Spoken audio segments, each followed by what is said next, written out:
The Wolf Duke stood alone in the candlelit corridor of Raventhorn Castle, watching shadows dance across stone walls that had witnessed centuries of bloodshed. Tonight would add fresh betrayal to those ancient stones. Behind gilded doors, nobles who smiled at his table now whispered his destruction. They believed isolation would break him. They were wrong. Lucian Valabrook had been forged in loneliness, tempered by abandonment, and the greatest mistake his enemies ever made was thinking he needed anyone's approval to survive. If you want to see how a man built from ruin tears apart those who underestimate him, stay until the end. Drop a like. And tell me what city you're watching from, because this story doesn't end where you think it does. The northern territories of Ashmore had learned to fear the name Valbrook long before Lucian inherited the title. His father had been a drunk who gambled away 3 generations of wealth before putting a pistol in his mouth. His mother had fled to France with a merchant's son, leaving 12-year-old Lucian standing in an empty manor surrounded by creditors and vultures wearing noble crests. The boy who should have been destroyed by that abandonment instead became something far more dangerous. He learned that mercy was a luxury only the powerful could afford, and he was not yet powerful enough to be merciful. 20 years later, Duke Lucian Valbrook ruled the North with the kind of cold precision that made grown men check their words before speaking in his presence. He had rebuilt House Valbrook from absolute ruin, turning debt into profit, weakness into dominance, and every enemy who had laughed at the broken boy into a cautionary tale whispered in parliamentary halls. But power came with a price that most men never saw until it was too late. Lucian stood now in his private study, staring at documents that confirmed what he had suspected for months. Someone inside his own household was selling information to his political enemies. Bank records, military contracts, private correspondence. Everything needed to dismantle his empire piece by piece was flowing out of Raventhorn like blood from an open wound. The fire crackled in the hearth. Winter pressed against the windows, and the Duke felt nothing except the familiar weight of betrayal settling over his shoulders like an old coat. His steward, Edmund Graves, stood near the door with the expression of a man watching his own execution. "You knew," Lucian said without looking up from the papers. His voice carried no anger, no heat, just the flat certainty of someone stating a fact about the weather. Edmund's hands trembled. "Your Grace, I can explain." "No, you can't." Lucian finally lifted his gaze and Edmund flinched. Most people did when the Wolf Duke actually looked at them. There was something predatory in those gray eyes, something that reminded observers of winter storms and battlefields. The Duke rose from his chair with the unhurried movement of someone who knew the doors were locked and the guards outside answered only to him. "You've worked for my family for 30 years, Lucian continued, walking slowly around the desk. "You taught me how to balance ledgers when I was 14 and inheriting nothing but debt. You stood beside me when every noble house in England wanted to watch me fail." He stopped 3 feet from Edmund, close enough to see sweat beading on the older man's forehead. "So I need you to understand something, Edmund. This isn't personal. This is just what happens when people forget that loyalty isn't a feeling. It's a choice you make every single day." "They threatened my daughter," Edmund whispered. "Lord Blackthorn said he would ruin her marriage prospects, destroy her reputation. I had no choice. Everyone has a choice." Lucian's voice remained calm, almost gentle, which somehow made the words more terrifying. "You chose your daughter over your duty. I understand that. I even respect it. But understanding doesn't change consequences." He walked to the window, looking out over the black cliffs that dropped into the North Sea. "You'll leave England tonight. I've arranged passage to the American colonies. You'll receive a modest pension, enough to live quietly. But if you ever return, if I ever hear your name again in connection with anything remotely close to my interests, I will not be this kind a second time." Edmund's relief was visible, pathetic. "Thank you, Your Grace." "Thank you. Don't thank me." Lucian's reflection in the dark glass showed no emotion at all. "Thank whoever taught me that destroying people completely creates more problems than it solves. Now get out of my house." After Edmund fled, Lucian remained at the window for a long time. The betrayal itself didn't wound him. He had been betrayed too many times to feel pain about it anymore. What bothered him was the realization that he had let sentiment cloud his judgment. He had kept Edmund employed out of nostalgia, out of some childish need to maintain connection with the few people who had known him before he became the Wolf Duke. Weakness. He poured himself whiskey from a crystal decanter older than his bloodline and drank it while watching storm clouds gather over the sea. A knock interrupted his thoughts. Enter. His head of intelligence, a severe woman named Margaret Cross, stepped inside carrying another folder. The Blackthorn situation, she said without preamble. Margaret never wasted words. It was one of the reasons Lucian trusted her more than almost anyone alive. Tell me, Lord Adrian Blackthorn has been building a coalition. 7 noble houses so far, all with grudges against you. Financial, political, personal. They've convinced themselves that removing you from power will restore their influence. Lucian smiled, and it was not a pleasant expression. Removing me. That's the language they're using. Margaret's tone suggested she found the idea as absurd as he did. They've scheduled a vote in Parliament next month. Some fabricated scandal about embezzlement and improper use of military resources. Do they actually believe this will work? I think they believe you won't fight back publicly, that you'll retreat to preserve your reputation. Lucian laughed, a short bark of genuine amusement. They still think I care about reputation. He set down his glass and turned to face Margaret fully. Here's what's going to happen. You're going to identify every member of Blackthorn's coalition, every single lord who signed on to this pathetic attempt at rebellion. Then you're going to dig into their finances, their personal lives, their secrets. I want to know which ones are embezzling, which ones are gambling themselves into poverty, which ones have bastard children hidden in country estates. Margaret was already taking notes, and when you have all of that information, Lucian continued, we're going to do something these aristocratic fools have forgotten is possible. We're going to destroy them so thoroughly that their grandchildren will still be trying to rebuild their family names a century from now. Public humiliation? Systematic annihilation. He walked back to his desk, mind already working through strategies and contingencies. Parliament thinks they can vote me into irrelevance. They've forgotten that power doesn't come from parliamentary seats and hereditary titles. It comes from being willing to do what others won't. From understanding that in the game of power, there's no such thing as fighting dirty. There's only winning and losing. Margaret closed her notebook. One more thing, Your Grace. There's a rumor that Blackthorn is trying to use your personal life against you. Lucian's expression hardened. Explain. Something about the Winter Sovereign Ball last year, about you publicly approaching Lady Seraphina Evermere. The Duke went very still. What about Lady Seraphina? They're calling it an obsession, saying it demonstrates instability, that your judgment is compromised. For the first time during the entire conversation, real anger flickered in Lucian's eyes. They want to involve her in this. It appears so. Margaret watched her employer carefully. She had served the Duke for 7 years and had never seen him display genuine emotion about anything. But something about Lady Evermere's name changed his demeanor entirely. Then we accelerate the timeline, Lucian said quietly. Whatever you're planning to do it now. I want Blackthorn and his coalition in ruins before they can even speak her name in public. Margaret nodded and turned to leave. Wait. She stopped. The lady herself. Has anyone approached her? Threatened her? Not that we're aware of. Make sure it stays that way. Assign protection. Discreet but effective. Of course, Your Grace. After Margaret left, Lucian sat in the growing darkness of his study and allowed himself a moment of brutal honesty.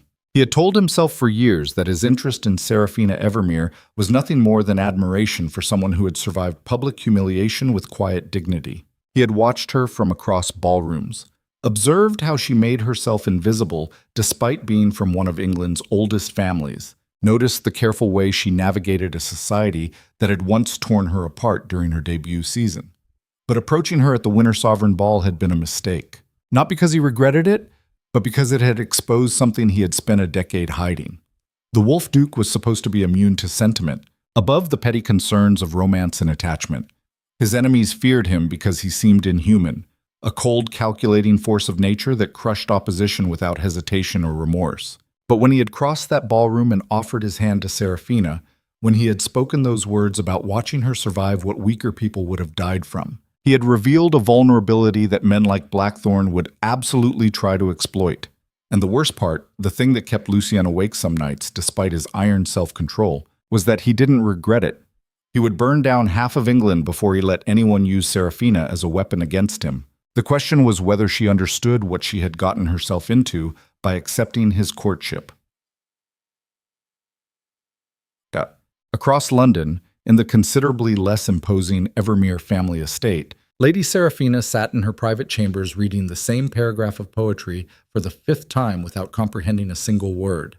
Her younger sister Beatrice was chattering enthusiastically about some upcoming garden party, but Seraphina had stopped listening 20 minutes ago.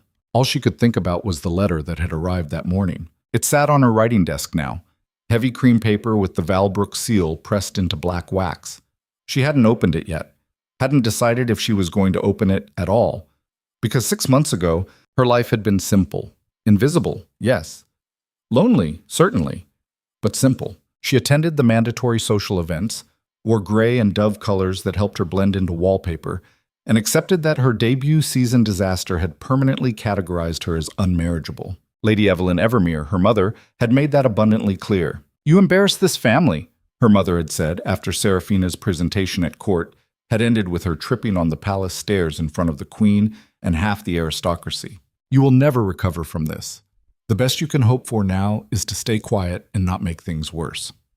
So Seraphina had become a ghost in her own life, present but not participating, visible but not seen, until the winter sovereign ball. Until the Duke of Valbrook had crossed an entire ballroom filled with eligible heiresses and duchesses just to stop in front of her. "Are you quite certain?" Beatrice's voice broke through her thoughts. "You seem distracted." Seraphina forced herself to focus on her sister. "I'm sorry. What were you saying?" Beatrice rolled her eyes with the unself-conscious exasperation of someone who had never experienced real cruelty. "I was asking if you plan to attend the Kensington Musicale next week. Everyone will be there, including," she lowered her voice conspiratorially, "the Duke." Seraphina felt her stomach twist. "I haven't decided." "You haven't decided?" Beatrice laughed. "The most eligible, most powerful, most terrifyingly attractive man in England is publicly courting you, and you haven't decided if you'll attend a party where he'll be present? It's complicated. It's really not."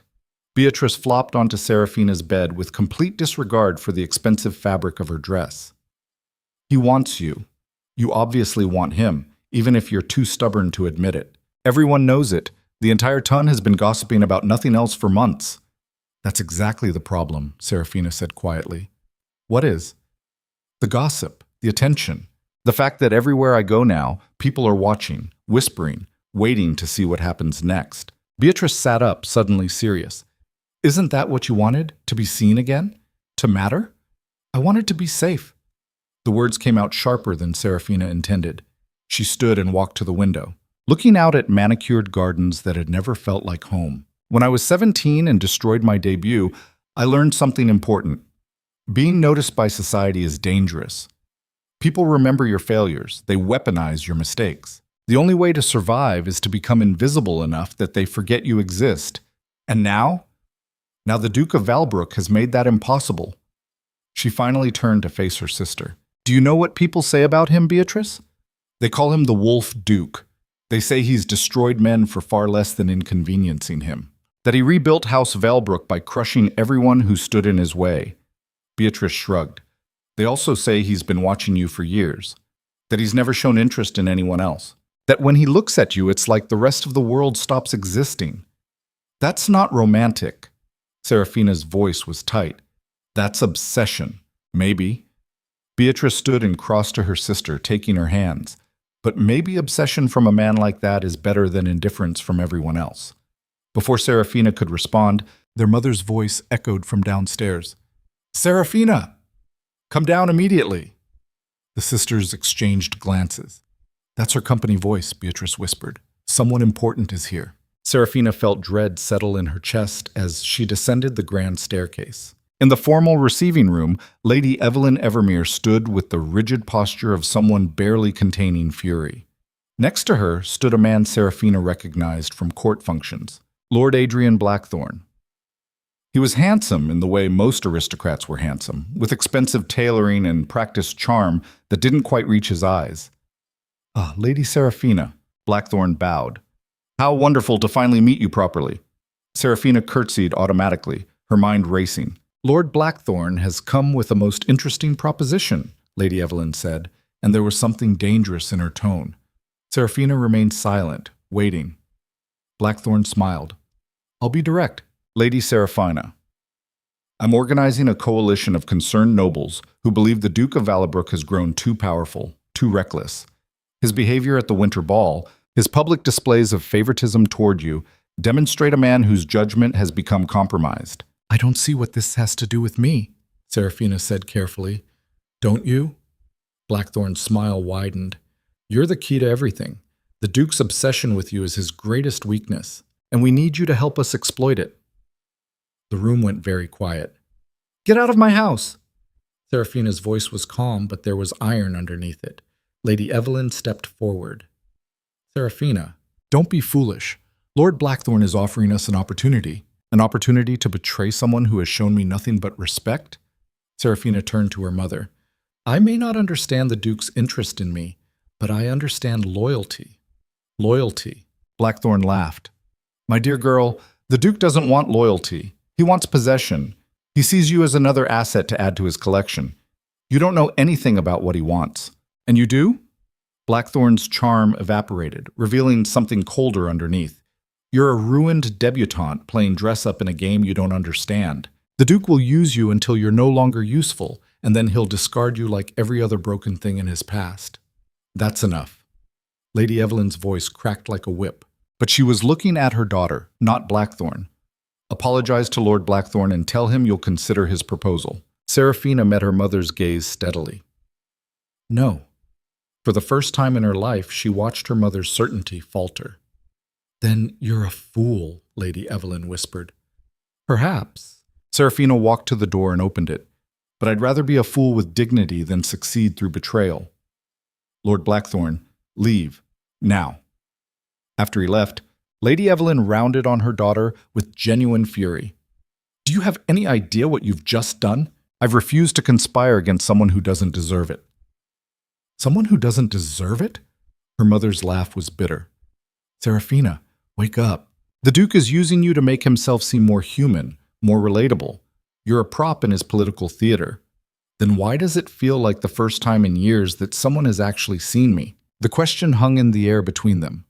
Lady Evelyn's expression softened into something almost like pity. Because you're so desperate to be noticed that you've convinced yourself his obsession is the same as caring. But men like Valabrook don't care, darling. They consume. And when he's finished consuming you, there won't be anything left worth saving. She swept from the room, leaving Seraphina alone with her thoughts, and the unopened letter still waiting upstairs. That night, Seraphina finally broke the black wax seal. The letter was brief, written in the Duke's precise handwriting. Lady Seraphina, I am aware that you will soon be approached, if you haven't been already, by people who wish to use our connection against me. I want you to understand that you owe me nothing, not your loyalty, not your time, not your consideration, but I need you to know something that I have never told another living person. When I was 12 years old and standing in an empty house surrounded by my father's debts and my mother's abandonment, I learned that the world respects strength and punishes weakness. I rebuilt my family's name by becoming someone people feared, someone who never showed vulnerability, someone who treated relationships as transactions. That approach kept me alive. It made me powerful, but it also made me alone. Until I saw you at your debut presentation, watching you fall on those palace stairs, and then stand back up with your head high while everyone around you whispered and laughed. In that moment, I saw something I had thought was impossible, someone who had been destroyed and chose to survive anyway, not through bitterness or revenge, but through quiet dignity. I have watched you for 9 years because you remind me that strength isn't just about dominance, it's about endurance. If you choose to walk away from whatever this is between us, I will not pursue you. Your freedom is more important to me than my desire. But if you choose to stay, you need to understand what that means. It means people will use you against me. It means your life will no longer be private or safe. It means standing beside someone most of England fears and despises. I cannot promise you happiness or ease or any of the romantic ideals that normal courtships offer. But I can promise you this. I will never lie to you. I will never underestimate you. And I will absolutely destroy anyone who tries to harm you. The choice is yours. LV. Seraphina read the letter 3 times. Then she sat down at her writing desk and composed a reply. 3 days later, Lord Adrian Blackthorne received information that made him smile for the first time in weeks. Lady Seraphina Evermere had rejected the Duke's courtship. She had sent a formal letter declining any further association, citing her need to protect her family from political scandal. The information came from a maid in the Evermere household, verified by 2 separate sources, and confirmed by the fact that the Duke had cancelled his planned appearance at the Kensington Musicale. Blackthorne immediately sent word to his coalition. The Wolf Duke is wounded. Strike now. What Blackthorne didn't know was that the maid was on Margaret Cross's payroll. The letter was a forgery planted by Seraphina herself, and the Duke's cancelled appearance had nothing to do with heartbreak. Lucian Valbrook was simply tired of playing defense. It was time to remind England what happened when people mistook patience for weakness. The hunt was about to begin, and this time the Wolf Duke wasn't interested in mercy. The war began the way most wars begin, quietly, in shadows, with careful moves disguised as coincidence. Lord Adrian Blackthorne stood in his study reviewing reports from his network of informants and allowed himself a moment of satisfaction. The forged rejection letter had worked perfectly. Sources confirmed that the Duke had withdrawn from public events, that his usual cold composure had cracked, that the Wolf of the North was finally bleeding. What Blackthorne failed to understand, what most men who underestimated Lucian Valbrook failed to understand, was that predators are most dangerous when wounded. Not because they're desperate, but because pain strips away any remaining hesitation about violence.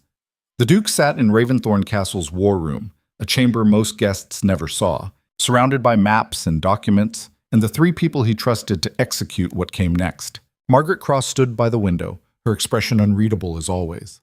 Beside her, Thomas Carr, the Duke's military strategist, studied a list of names with the focused intensity of someone planning an invasion. And across the table sat Vincent Shaw, the family solicitor who had helped Lucian navigate the legal complexities of rebuilding House Valbrook from ruins. "They think I'm hurt," Lucian said without preamble. "They think Lady Seraphina's rejection has made me vulnerable." "Has it?" Thomas asked bluntly. The Duke smiled, and it was the expression of something that had stopped pretending to be civilized. "I'm going to answer that by showing you what vulnerability actually looks like." He slid a folder across the table. Lord Adrian Blackthorne, second son, inherited his title after his brother died in a hunting accident that wasn't quite an accident. He's been embezzling from his own estate for 6 years to fund gambling debts. His wife knows but stays silent because divorce would ruin her family's standing. He has 2 mistresses, one of whom is blackmailing him, and he's been selling military intelligence to French contacts for extra income. Vincent opened the folder, scanning documents. "This is comprehensive." "It's incomplete," Lucienne corrected. "Margaret, tell them the rest." Margaret turned from the window. Blackthorne's coalition consists of 7 noble houses. Each member has something to hide. Lord Pemberton is facing bankruptcy and has been forging financial records. Lord Ashford's son is wanted for assault in 3 counties, protected by family influence. Lady Thornhill has been conducting an affair with her husband's business partner for a decade. She continued down the list, each revelation more damaging than the last. Thomas leaned back in his chair. "You've been gathering this information for how long?" "Years," Lucian said simply. "I don't wait for threats to materialize before preparing to eliminate them. Every noble house in England that might pose a problem has a file. Every politician, every military officer, every merchant with enough wealth to cause trouble." "That's paranoia," Vincent observed, though his tone held no judgment. "That's survival." The Duke stood and walked to the map of England mounted on the wall, marking territories and alliances with different colored pins. "Here's what they don't understand about power. It's not about being stronger than everyone else. It's about making sure that destroying you would cost more than people are willing to pay. Blackthorne thinks he's built a coalition strong enough to challenge me. What he's actually done is gather everyone I've been waiting for an excuse to eliminate into one convenient target. So we expose them," Thomas said. "Public scandal? Financial ruin? Criminal prosecution?" "No." Lucian's voice was quiet, which meant he was thinking several moves ahead. "We do something much worse. We make them expose themselves." He turned to face his inner circle. "Margaret, I want you to leak information to Blackthorne suggesting that I'm planning to leave England. Business interests in India, political asylum considerations, signs that I'm preparing to abandon my seat in Parliament. Make it believable." Make him think the pressure is working. And when he believes you're retreating, she asked, he'll attack harder. He'll make mistakes. He'll overextend his coalition and reveal everyone involved in the conspiracy. Vincent frowned. That's a significant risk. If the broader aristocracy believes you're actually retreating, it could trigger a cascade of challenges. Every enemy you've ever made will see an opening. Good, Lucian said. Let them come. I'd rather fight everyone at once than deal with threats one at a time for the next decade. Thomas shook his head slowly. You're not just burning bridges. You're burning the entire river. Bridges can be rebuilt. Rivers flow around obstacles. But if I turn this into scorched earth, if I make it absolutely clear what happens to anyone who challenges House Valbrook, then maybe the next generation of aristocratic fools will think twice before testing me. The room fell silent. Finally, Vincent spoke. What about Lady Seraphina? If Blackthorn believes she's rejected you, he might approach her again. Use her as a public symbol of your failure. Then he'll learn that the letter was a trap, and that Lady Seraphina is considerably more dangerous than anyone gives her credit for. Lucien's expression shifted into something that might have been respect, or might have been hunger, or might have been both. She's the one who suggested the forged rejection. Recognized that Blackthorn would move faster if he thought I was emotionally compromised. The woman everyone dismisses as a failed debutante just weaponized my reputation against my enemies. Margaret allowed herself a slight smile. I like her. So do I, Lucian said quietly. Which is why we're going to make absolutely certain she doesn't become collateral damage in this war. He returned to the table, leaning forward with both hands flat against the polished wood. Here's the timeline. Margaret leaks the retreat rumors tonight. Within 48 hours, Blackthorn will accelerate his plans. He'll likely schedule the parliamentary vote, possibly arrange a public confrontation, definitely try to consolidate more support. Thomas, I want security doubled at every property. Anyone remotely connected to this family gets protection whether they know it or not. Vincent, prepare the legal assault. The moment Blackthorn makes his move, I want lawsuits, criminal complaints, and parliamentary challenges hitting every member of his coalition simultaneously. Understood, Vincent said. And me? Margaret asked. You're going to arrange a meeting with Lady Seraphina. Private? Secure. I need to know she understands what's coming, and that she still wants to be part of it. After they left, Lucian remained alone in the war room, staring at the map of England with the focused intensity of someone planning an invasion. Because that's exactly what this was. Not just a political battle or a personal vendetta. This was the moment he had been preparing for, since he was 12 years old, standing in an empty house surrounded by enemies, deciding that he would never be powerless again. Every alliance he had built, every favor he had accumulated, every piece of information he had gathered over 2 decades had been leading to this confrontation. Blackthorn was just the catalyst. The real target was the entire system that had tried to destroy House Valbrook, and Lucien was going to burn it down from the inside. The question that kept circling his mind, the one he couldn't quite silence, was whether Seraphina truly understood what she had signed up for. Whether she recognized that once this war began, there would be no retreat, no negotiation, no possibility of returning to the invisible safety she had cultivated for years. Because the Wolf Duke didn't just win battles. He eliminated threats so completely that no one would dare challenge him again, and anyone standing beside him when that happened would be marked forever. Bah. Seraphina received the message from Margaret Cross at midnight, delivered by a servant who vanished before questions could be asked. The note was brief, containing only an address in London's Dockside district and a time. She arrived precisely on schedule, alone, wearing a cloak that hid her face and eliminated any chance of recognition. The warehouse was exactly what she expected. Abandoned, dark, isolated. The kind of place where secrets were exchanged and bodies occasionally turned up in the Thames. Margaret waited inside, standing in a shaft of moonlight that came through broken roof slats. You came alone, Margaret observed. Your note didn't invite companions. Smart. Margaret gestured for Seraphina to follow her deeper into the warehouse, away from windows and potential observers. The Duke wants to ensure you understand what's about to happen. In approximately 36 hours, Lord Blackthorn is going to trigger a political confrontation designed to destroy House Valbrook. When he does, the Duke will respond with overwhelming force. Not just against Blackthorn, but against every noble house involved in the conspiracy. I suspected as much, Seraphina said calmly. Did you suspect the casualties? Margaret's voice was flat, clinical. People will lose everything. Fortunes, reputations, family legacies. Some will face criminal prosecution. Others will flee England entirely. This won't be a political defeat. It will be systematic annihilation. Good. The word hung in the dusty air between them.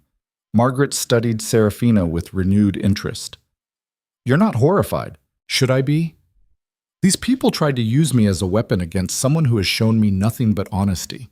They assumed I would betray him because they can't imagine loyalty existing outside of transactions and fear. They're about to learn the cost of that assumption. The Duke was right about you, Margaret said quietly. Was he? He said you survived your debut disaster not through bitterness or revenge, but through choosing dignity over destruction. That you're stronger than you look. Seraphina pulled back her hood, meeting Margaret's gaze directly. I'm not strong. I'm practical. Strength implies some noble quality. What I have is the willingness to do what's necessary to protect the few things I actually care about. Like the Duke? Like the first person in 9 years who saw me as something other than a cautionary tale about failed ambition. Margaret nodded slowly. He's planning to attend the Imperial Rose Gala next week. Blackthorn will almost certainly make his move there. Maximum visibility, maximum witnesses, maximum damage. The Duke intends to let him attack publicly and then destroy him in front of the entire aristocracy. She paused. If you attend with him, you'll become a target. Not just from Blackthorn, but from everyone who sees you as the Duke's weakness. Then they'll be disappointed to discover I'm his accomplice, Seraphina said. For the first time in the conversation, Margaret smiled. We're going to get along very well, Lady Seraphina. After Margaret left, Seraphina remained in the warehouse for a long time, thinking about the choice she had made and whether it made her brave or insane, or both. The old Seraphina, the girl who had fallen on palace stairs and absorbed years of whispered mockery, would have run from this situation, would have protected herself by retreating into invisibility.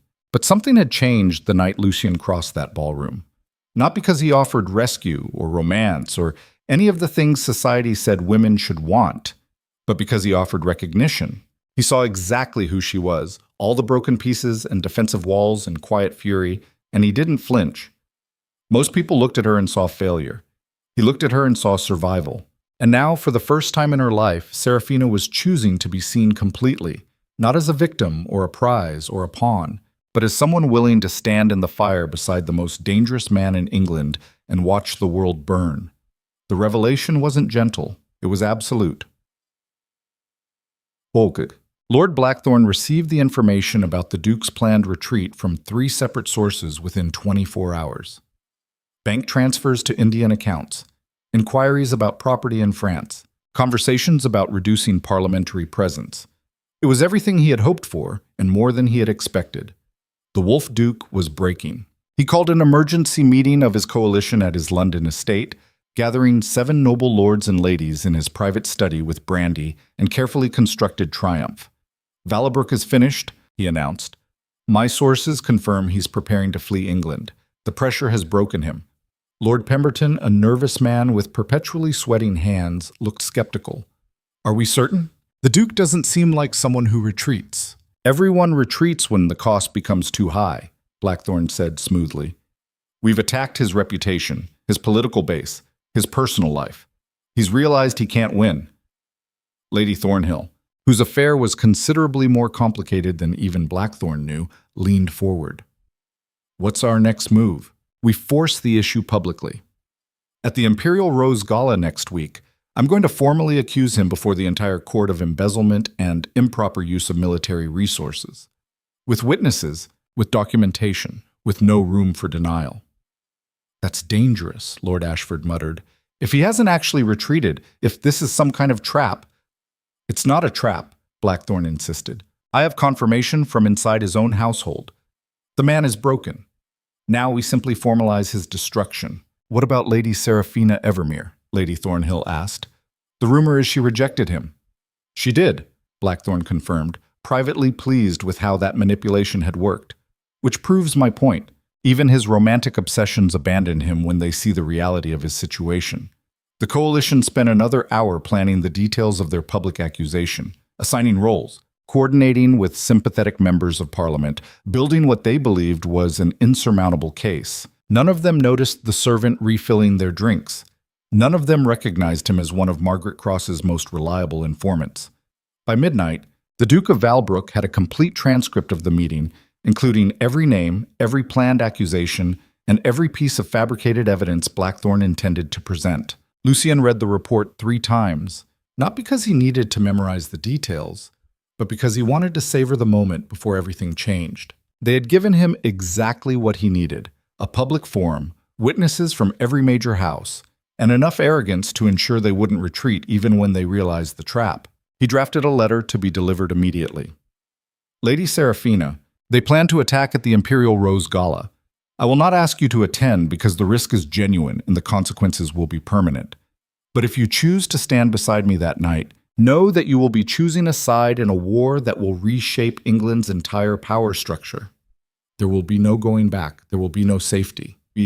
But there will be absolute honesty about what we're building and what it costs. Choose carefully. LV.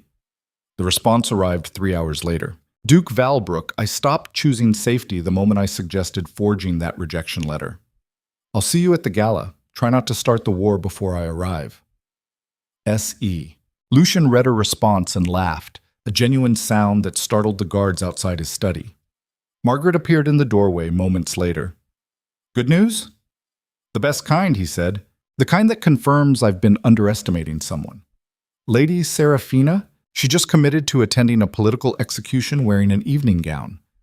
Margaret considered this. I really do like her. So do I, Lucien admitted, which is either the smartest decision I've ever made or the one that finally proves I'm capable of catastrophic errors in judgment.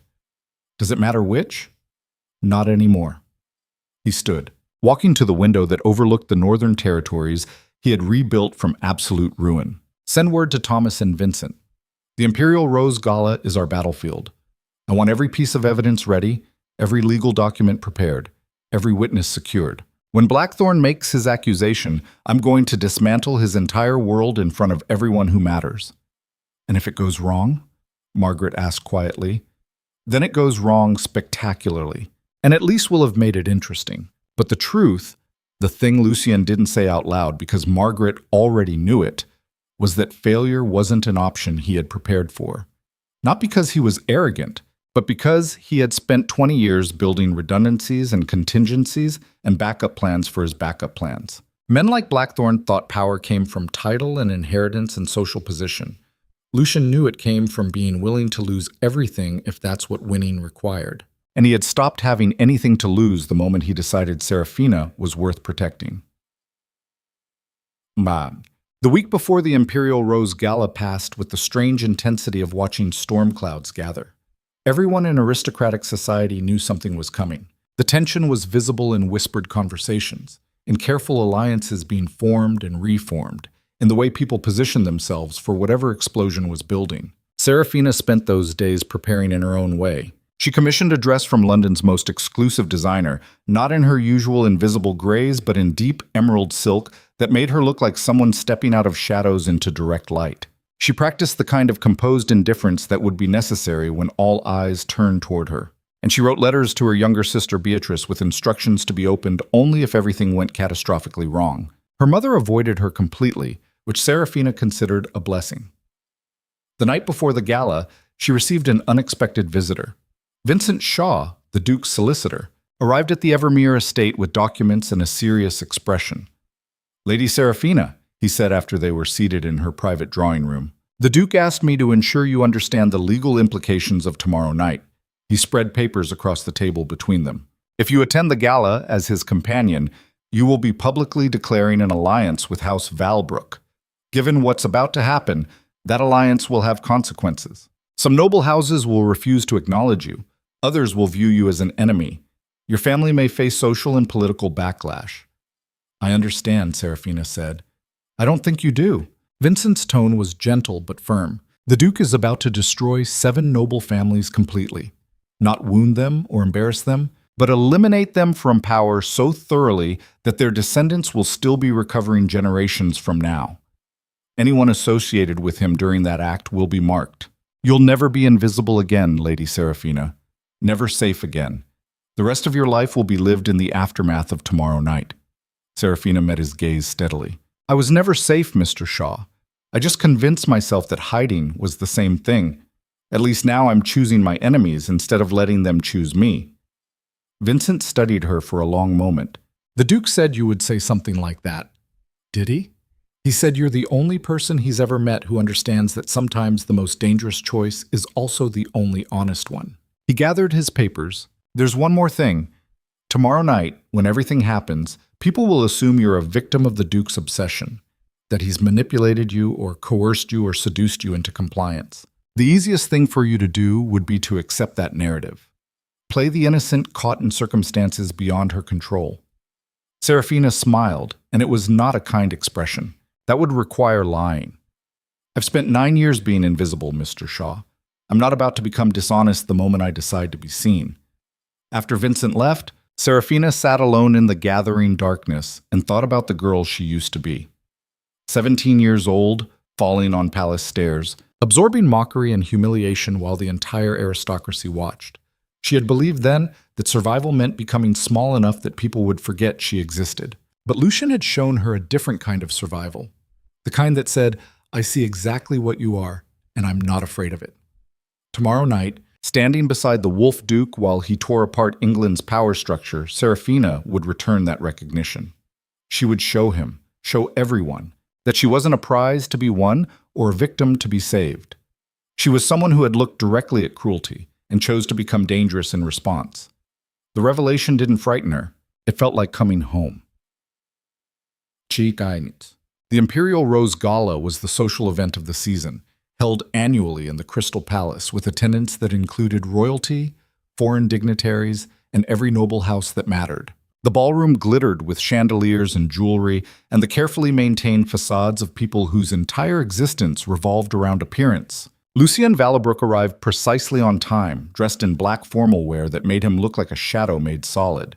He drew stares immediately, not just because of his reputation, but because of the absolute confidence with which he moved through a room full of people who feared and hated him. Lord Blackthorne watched from across the ballroom, surrounded by his coalition, waiting for the perfect moment to strike. And then Seraphina entered. The room didn't go silent, but something shifted in the atmosphere.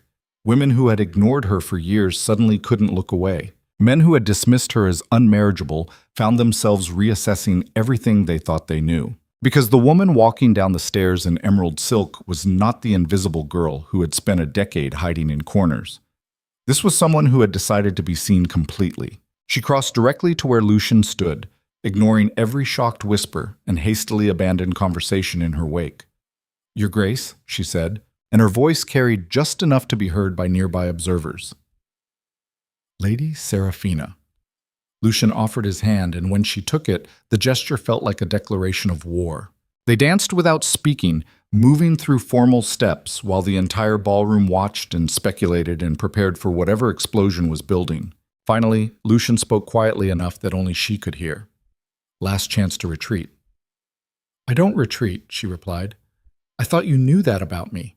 I do now." The song ended, and Lord Adrian Blackthorne stepped forward.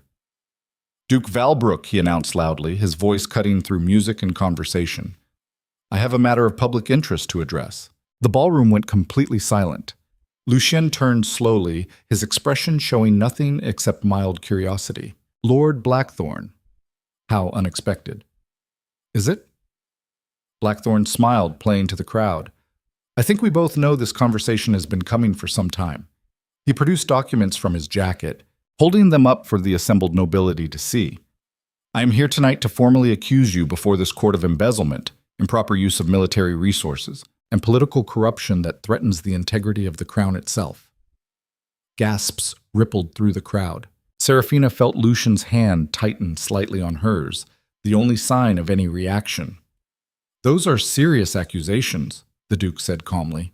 "They are supported by documentation, witness testimony, and financial records," Blackthorne continued. "You have used your position to enrich yourself at the expense of England's security and prosperity. You have manipulated political alliances for personal gain, and you have demonstrated through your obsessive pursuit of Lady Seraphina Evermere that your judgment has become fatally compromised." He gestured dramatically toward Seraphina. "This woman, daughter of a respected house, has been targeted by your fixation, used as a pawn in your schemes. I call upon this assembly to demand the Duke's immediate resignation from Parliament and his withdrawal from all positions of authority." The silence that followed was suffocating. Lucien released Seraphina's hand and stepped forward, his movements unhurried, almost casual. "Are you finished?" he asked. Blackthorn's confidence faltered slightly. Yes. Those are the accusations." "Good." The Duke's smile was terrible to witness. "Then allow me to respond." He raised his voice, addressing the entire ballroom. "Lord Blackthorn has accused me of embezzlement. Yet the financial records he references are forgeries created by his own accountant, a man currently in custody awaiting charges for fraud. The documents show my signature authorizing transfers that never occurred to accounts that don't exist." He paused, letting that sink in. As for improper use of military resources, the contracts in question were approved by Parliament, overseen by the Crown's auditors, and resulted in saving England approximately £2 million in defence spending. The accusations are based on paperwork that Lord Blackthorn himself fabricated after embezzling from those same military funds to cover his gambling debts. Blackthorn's face went white. "That's a lie, is it?" Lucien gestured, and Margaret Cross emerged from the crowd carrying her own folder of documents. Here are the actual records. Bank transfers from military accounts to private gambling establishments, witness statements from 3 different casinos, and a sworn affidavit from your own accountant detailing exactly how you manipulated the paperwork. He handed the documents to the nearest member of Parliament, who began reading with growing horror. "But let's not stop there," Lucien continued, his voice cutting through the shocked murmurs. "Let's discuss the coalition you've assembled. Lord Pemberton, currently facing bankruptcy after forging financial records for 6 years. Lord Ashford, whose son is wanted for assault in multiple counties. Lady Thornhill, conducting an affair with her husband's business partner while embezzling from family accounts to fund it." Each name hit like a hammer blow. The accused nobles tried to protest, to deny, to escape, but Margaret and Vincent were already distributing evidence to members of Parliament, to representatives of the Crown, to journalists who had been specifically invited to witness this moment. Lucien turned back to Blackthorn. "You tried to weaponize my interest in Lady Seraphina, tried to frame it as obsession, as weakness. But here's what you failed to understand about that particular mistake." He walked back to where Seraphina stood and took her hand again, this time in front of everyone. "This woman survived being publicly humiliated at 17 and chose dignity over bitterness. She rebuilt herself from that experience not through revenge but through quiet strength. And when you tried to use her against me, when you assumed she would betray me for safety or social standing, you revealed that you understand nothing about actual loyalty." He looked directly at Blackthorn. "She's not my weakness. She's the only person in this room honest enough to tell me when I'm wrong and strong enough to stand beside me when I'm right. And that's something you'll never understand because you've spent your entire life viewing relationships as transactions." The Duke's voice dropped, became something cold and final. "You came here tonight planning to destroy me. Instead, you've given me exactly what I needed. A public forum to eliminate every corrupt aristocrat who thought challenging House Valabrook would be consequence-free." He released Seraphina's hand and addressed the entire assembly. "As of tonight, I'm calling in every favor, every debt, every alliance I've built over 2 decades. The 7 houses involved in this conspiracy will face criminal prosecution, financial audits, and parliamentary investigation. But more than that, they'll serve as a reminder of what happens when people mistake patience for weakness." The ballroom erupted into chaos. Nobles shouting denials, journalists scribbling frantically, members of Parliament demanding order, guards moving to detain the accused conspirators. Through it all, Lucien Assess and Seraphina stood motionless at the center of the storm, 2 people who had looked directly at England's power structure and decided to burn it down from the inside. And in that moment of absolute chaos, Seraphina realized something that terrified and exhilarated her in equal measure. There was no going back, not to invisibility, not to safety, not to the careful life she had built from the ruins of her failed debut. She had crossed into territory where the only options were complete victory or total destruction. And standing beside the Wolf Duke while 7 noble houses collapsed around them, Seraphina discovered she didn't want to go back. She wanted to see exactly how far they could push before the entire world broke. The point of no return wasn't a destination, it was a choice. And she had just made it in front of everyone who mattered. The aftermath of the Imperial Rose Gala played out exactly as Lucien had orchestrated. Within 72 hours, Lord Blackthorne and his coalition faced criminal indictments, parliamentary investigations, and financial audits that exposed decades of corruption. Assets were frozen, titles were questioned. 3 noble families fled to the continent before arrests could be made. England's aristocracy watched in stunned silence as the Wolf Duke demonstrated what absolute victory looked like. But victory, Lucien had learned long ago, was when enemies made their most desperate moves. He stood in Raventhorn Castle's library 3 weeks after the gala, reading reports that should have brought satisfaction, but instead triggered instincts honed by 20 years of survival. Something was wrong. Not obviously, not detectably, but wrong in the way predators sense traps before seeing them. Margaret entered without knocking, her expression more troubled than he had ever witnessed. "We have a problem," she said. "Define problem." She placed a folder on his desk, and Lucien noticed her hands were shaking slightly. Margaret Cross never showed fear. The fact that she was doing so now made his blood run cold before he even opened the documents. Inside were financial records. His financial records. Except they showed transactions he had never authorized, accounts he had never opened, transfers to foreign banks that would look exactly like embezzlement if presented to the right authorities. "These are forgeries," he said immediately. "I know, but they're perfect forgeries, better than anything Blackthorne produced. Whoever created these had access to your actual banking codes, your signature patterns, your private financial systems." Lucien's mind began calculating possibilities, eliminating options, searching for the leak. "Vincent," he said, "get him in here now." Margaret's silence was answer enough. The solicitor who had helped rebuild House Vallabrook from ruins, who had navigated every legal complexity for 2 decades, who had access to literally every sensitive document and system, walked into the library 10 minutes later with the expression of a man going to his execution. "How long?" Lucien asked quietly. Vincent couldn't meet his eyes. 6 months. Since last autumn. The timeline made terrible sense. 6 months ago, before the Winter Sovereign Ball, before Seraphina, before any of this had begun accelerating toward confrontation. "Who bought you?" "It wasn't like that." "Then explain what it was like." Lucien's voice remained calm, which somehow made the question more frightening than if he had shouted. Vincent sat down heavily, suddenly looking a decade older. "My daughter. She was traveling in France last year. There was an accident, except it wasn't an accident. She was taken, held, and the people holding her made it very clear what would happen if I didn't cooperate." The Duke listened without interrupting, his face showing nothing. "They wanted access to your financial systems, documentation of your assets, your alliances, your vulnerabilities. They said if I provided everything they needed, my daughter would be released unharmed. If I refused or warned you, she would disappear permanently, and you believed them. I saw proof she was alive. Letters in her handwriting, photographs. They were very convincing. Who were they?" Vincent finally looked up, and there was genuine despair in his eyes. "I don't know. Every communication was anonymous.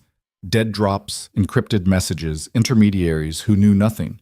I tried to trace them, tried to find her myself. But whoever orchestrated this is operating at a level far beyond anything we've encountered." Margaret spoke from where she stood by the window. "The forged documents are scheduled to be delivered to the Crown's prosecutor tomorrow morning, along with witness statements, fabricated evidence of treason, and documentation suggesting you've been selling military secrets to French interests." Lucien absorbed this information with the same cold calculation he applied to every crisis. "Vincent, where is your daughter now?" "Released 3 days ago. Dropped at the British Embassy in Paris with no explanation. She remembers nothing useful. She was kept blindfolded, moved constantly, never saw her captors clearly." The Duke stood and walked to the window, looking out over territories he had spent 20 years securing. "Here's what I know about power. Real power isn't about having the strongest position. It's about understanding that everyone has vulnerabilities, and the question is simply, who finds them first? I built my entire empire on that principle. Used it to destroy enemies, to forge alliances, to ensure that attacking me would cost more than anyone was willing to pay." He turned to face Vincent. But what I failed to account for was that the same principle could be turned against me, that someone would identify my vulnerabilities with the same precision I've used against others. Vincent's voice was barely audible. I'm sorry. Sorry doesn't interest me. What interests me is understanding who did this and why. The question hung in the air. Margaret pulled out another document. I've been analyzing the pattern. Whoever orchestrated this didn't just target Vincent. Over the past 6 months, 3 other people in your inner circle have reported family members experiencing accidents or threats. Your head of security's son was attacked in London. Thomas Carr's sister received threatening letters. My own nephew disappeared for 2 weeks before returning with no memory of what happened. She paused. We thought they were isolated incidents, random violence. But looking at the timeline, they all occurred at precise moments when we were making critical decisions. Someone has been systematically compromising everyone close to you. Lucien felt something he hadn't experienced in 2 decades, genuine uncertainty. Because this wasn't a political battle or a financial competition. This was someone who understood him completely, who knew that the Wolf Duke's strength came from isolation, from trusting no one, from keeping relationships transactional and therefore controllable. And they had weaponized the one thing he had allowed himself to value, the handful of people he actually trusted. Vincent, you're confined to the estate until this is resolved. Margaret, I want every person in my employment investigated. Family histories, financial records, anything that could be leverage. Thomas, get in here. The military strategist entered moments later, clearly summoned by some signal Lucien had given. We're under attack, the Duke said bluntly. Not publicly, not politically. Someone is systematically compromising everyone in my inner circle by targeting their families. I need to know who has the resources, the intelligence network, and the patience to execute something this sophisticated. Thomas considered this. That's a very short list. Maybe a dozen entities in Europe with those capabilities. Foreign governments, certain criminal organizations, perhaps 2 or 3 noble houses with enough wealth and connections. Not noble houses, Lucien said. This is too precise, too professional. Blackthorn's conspiracy was amateur hour compared to this. Then you're looking at state actors or something close to it. The implications were staggering. Someone with government-level resources had decided that the Duke of Valbrook was enough of a threat to warrant systematic destruction. Not quick assassination, not public scandal, but methodical dismantling of everything he had built. Why now? Margaret asked. You've been powerful for years. Why suddenly become a target for this level of attention? Lucien knew the answer immediately.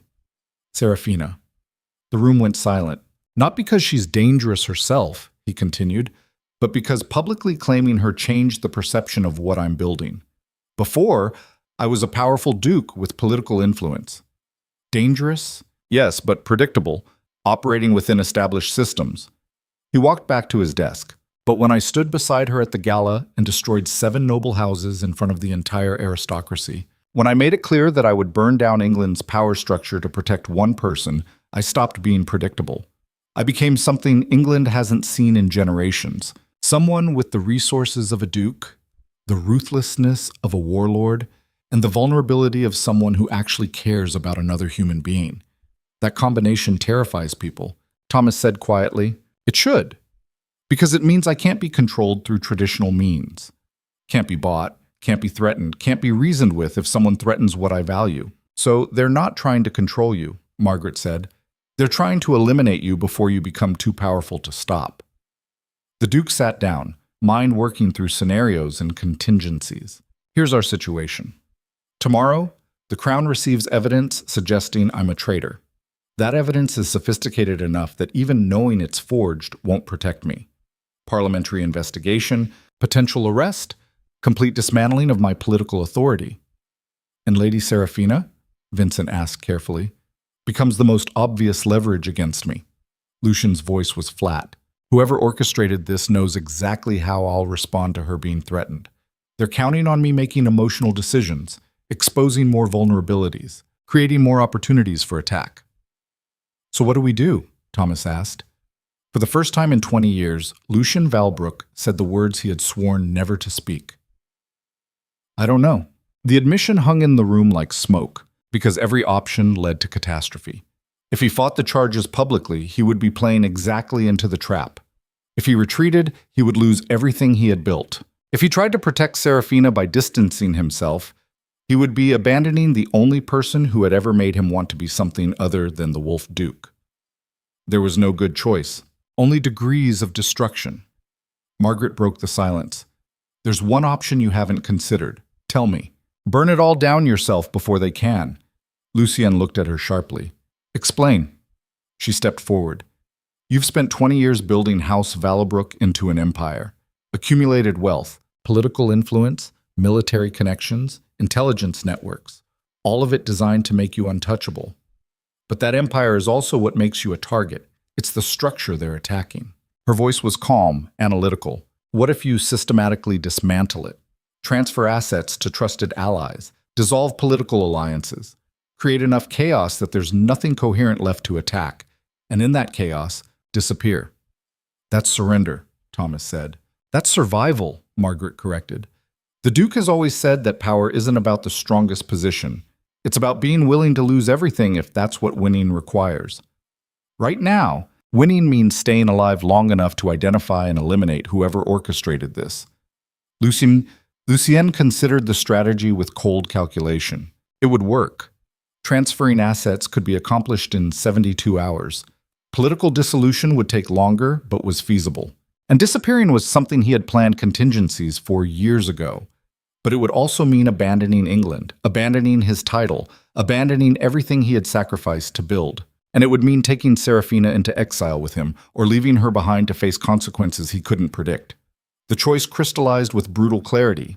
Get me a secure line to Lady Seraphina, he said. Now. Seraphina received the message at dawn, delivered by a courier who vanished before she could ask questions. The note contained only an address and a time, written in Lucien's precise handwriting. She arrived at the safe house in London's Dockside district to find the Duke waiting alone in a room empty of furniture except for 2 chairs and a table with documents spread across it. He looked like someone who hadn't slept in days. "We need to talk," he said without preamble. She sat down, reading his expression with the careful attention she had learned over months of watching him operate. Something's wrong. Everything is wrong. He explained the situation in stark terms. Vincent's betrayal, the forged documents, the systematic targeting of everyone in his inner circle, the realization that someone with enormous resources had decided to destroy him completely. Seraphina listened without interrupting, her mind processing implications while her expression remained calm. When he finished, she asked the only question that mattered.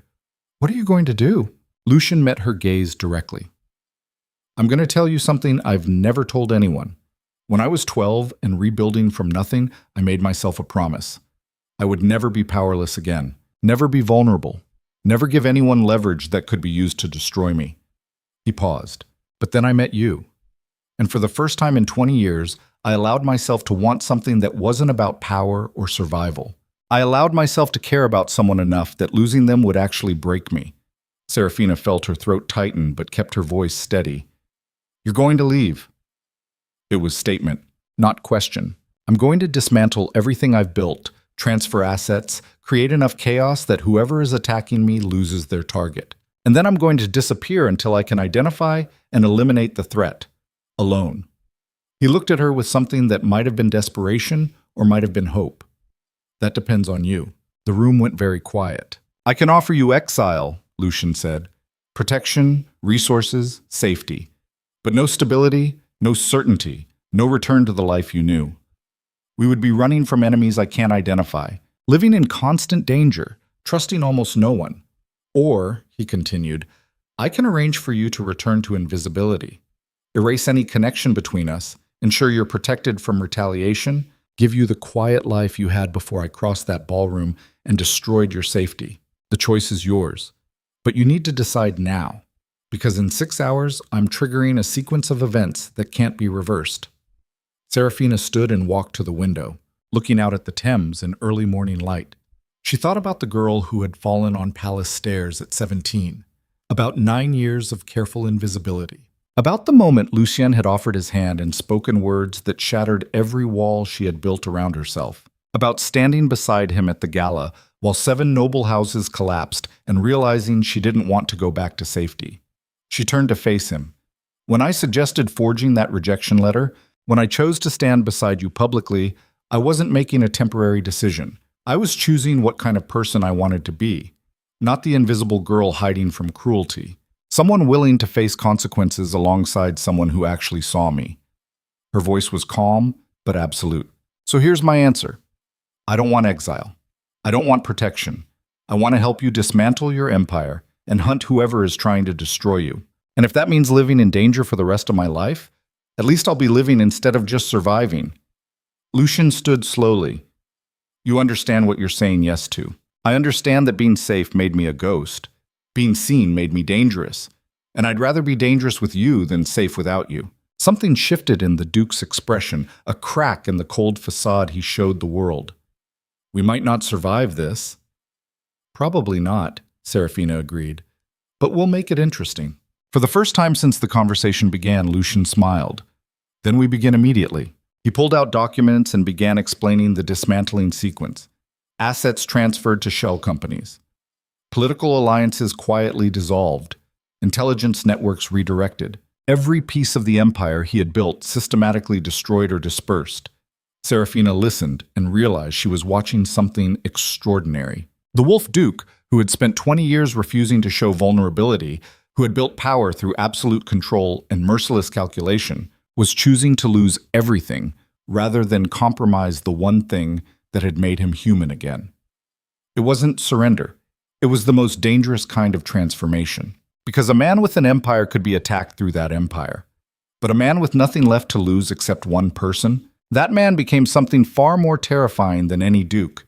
He became unpredictable. The next 72 hours moved with choreographed precision. Vincent executed financial transfers from his confinement, moving millions through accounts that dissolved behind the transactions. Margaret coordinated with intelligence contacts across Europe, creating false trails and misinformation.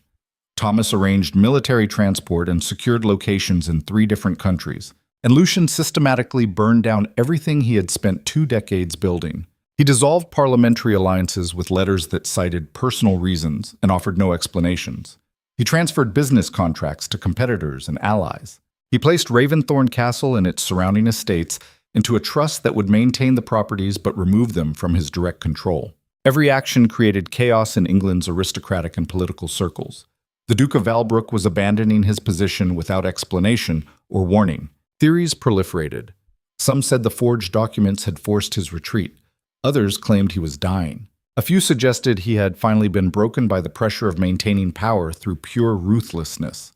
None of them understood what was actually happening. Seraphina watched the dismantling from the safe house, occasionally offering insights that surprised even Lucien with their strategic value. She identified 3 financial vulnerabilities he had missed. She suggested using her family's connections to create additional false trails. She became not just his companion in exile, but his partner in survival. On the final night before they disappeared, Lucian received a message that changed everything. Margaret brought it personally, her expression grim. This arrived an hour ago, delivered to your private office at Raventhorn. The one only 6 people know exists. She handed him a sealed envelope. Inside was a single card with elegant handwriting. Duke Valbrook. By now you've discovered the trap. Impressive how quickly you pivoted to dismantling rather than defending. Most men in your position would have fought, which would have made this much easier. But I didn't target you because I wanted easy. I targeted you because you represent the most dangerous kind of threat. Someone powerful enough to change systems, but unpredictable enough to be uncontrollable. You're correct that I have resources comparable to state actors. You're incorrect about my motivation. This isn't political or financial, it's preventive. You asked Lady Seraphina to choose exile with you. She said yes, because she doesn't yet understand what you'll become when you have nothing left except her. The Wolf Duke was dangerous. The man you're transforming into will be catastrophic. So here's my offer. Take the exile. Disappear. Live whatever life you can build from the ruins. But leave Lady Seraphina behind. Let her return to invisibility, to safety, to the quiet existence she had before you made her a target.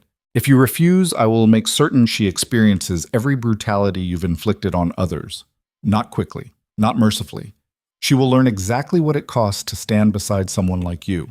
Choose carefully. You have 24 hours. After that, the war begins in earnest.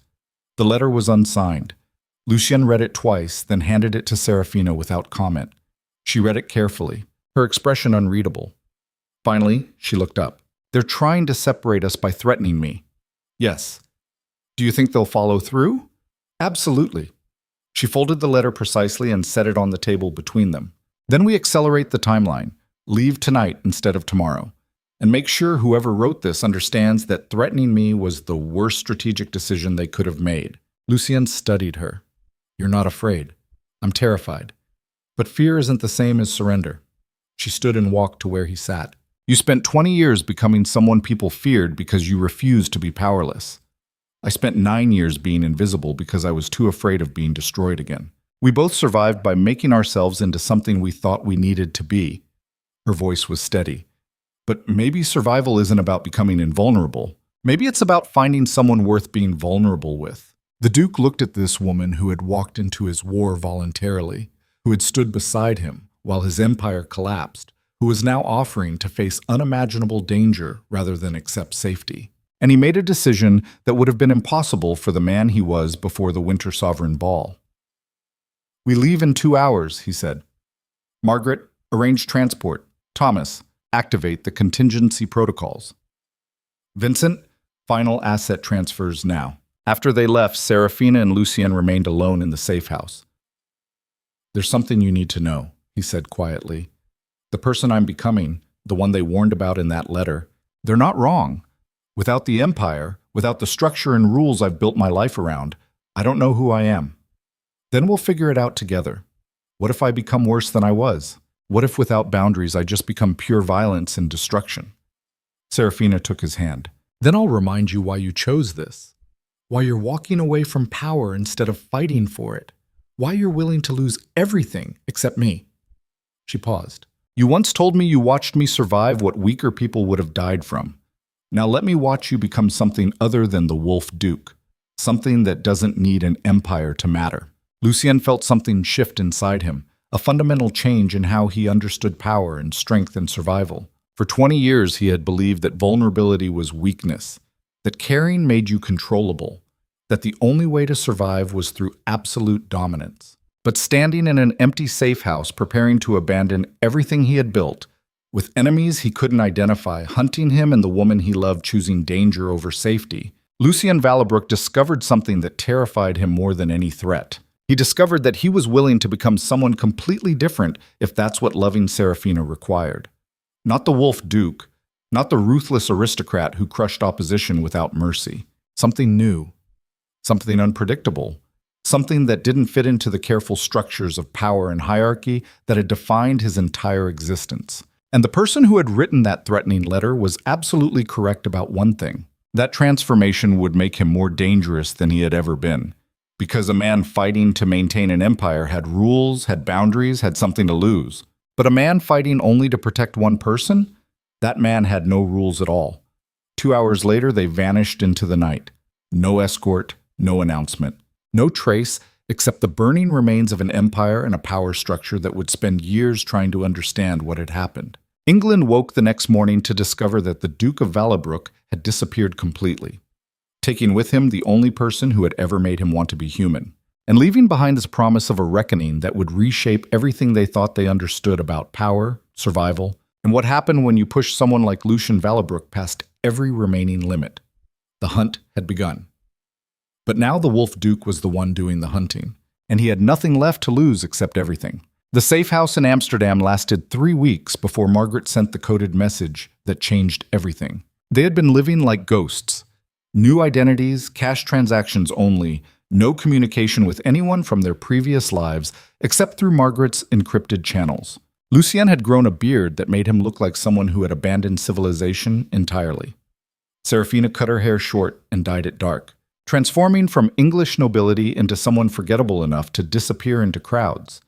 But disappearing wasn't the same as hiding.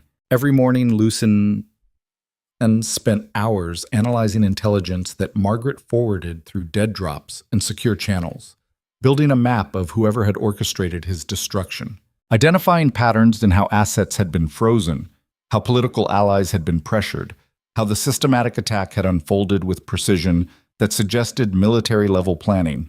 And every night, lying in the small rented room that smelled of mildew and decades of other people's desperation, he felt the old certainty crumbling. For 20 years, he had known exactly who he was. The Wolf Duke. The man who rebuilt an empire from ruins through ruthless calculation and absolute refusal to show weakness. Power had been his identity, control had been his religion, and fear had been the currency he dealt in. But stripped of title and territory, living in exile with only Seraphina and a handful of loyal people who were risking everything to help him, Lucien discovered something that philosophy couldn't quite capture. When you have nothing left except one person, you don't become weaker. You become clarified. Every decision simplifies down to a single question. Does this protect her or endanger her? Everything else stops mattering. It was terrifying and liberating in equal measure. Seraphina watched him transform with the careful attention of someone observing a dangerous animal changing its nature. The cold precision remained, but something underneath had shifted. He laughed more easily, touched her more freely, showed vulnerability that would have been unthinkable when he was the Duke of Valabrook, commanding fear across England. She realized he was becoming the man he would have been if his father hadn't destroyed himself, if his mother hadn't abandoned him, if 12-year-old Lucien hadn't decided that survival required becoming inhuman. It should have been beautiful. Instead, it felt like watching someone dismantle their own armor while enemies circled closer. The message from Margaret arrived on their 21st day in Amsterdam, hidden inside a newspaper left at their usual cafe. 3 words in code that Lucien translated immediately. Vincent is dead. He read the full message twice before speaking. They found him in London, made it look like suicide, left evidence suggesting he had been the mastermind behind the forged documents, working alone, consumed by guilt. Seraphina felt ice settle in her stomach. But we know that's not true. Of course it's not true. Vincent was a pawn. Whoever is actually behind this just eliminated their connection to him and created a narrative that closes the investigation. As far as England is concerned, the conspiracy is solved. The Duke fled because of legitimate guilt, and his corrupt solicitor couldn't live with what he had done. She watched emotions flicker across his face.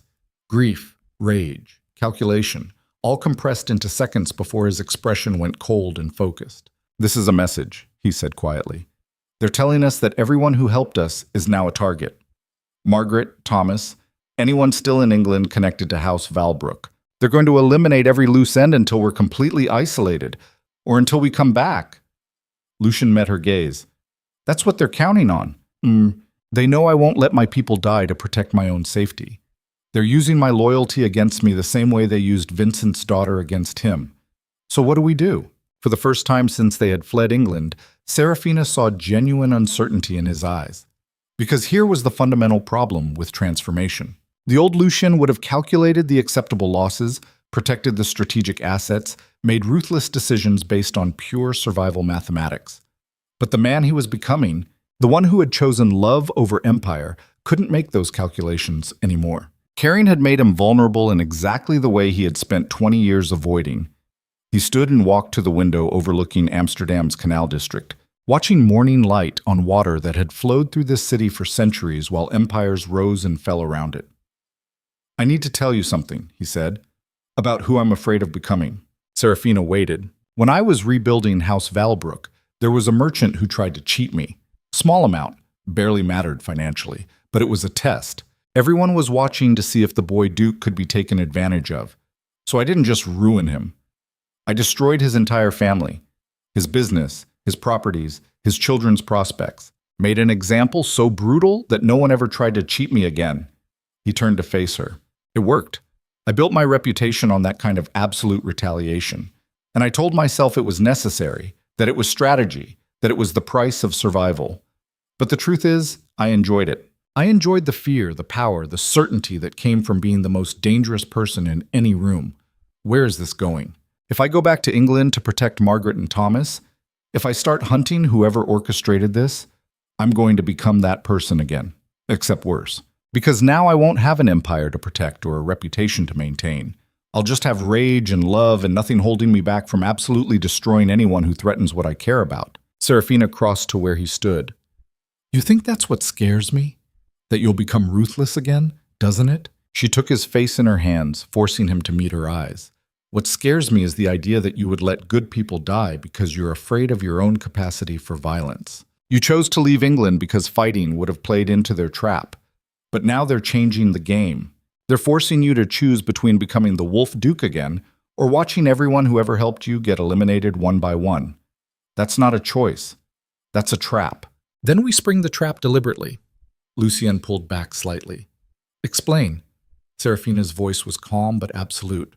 They want you isolated and desperate. They want you to come back to England making emotional decisions, exposing yourself to capture or assassination. So we don't give them that.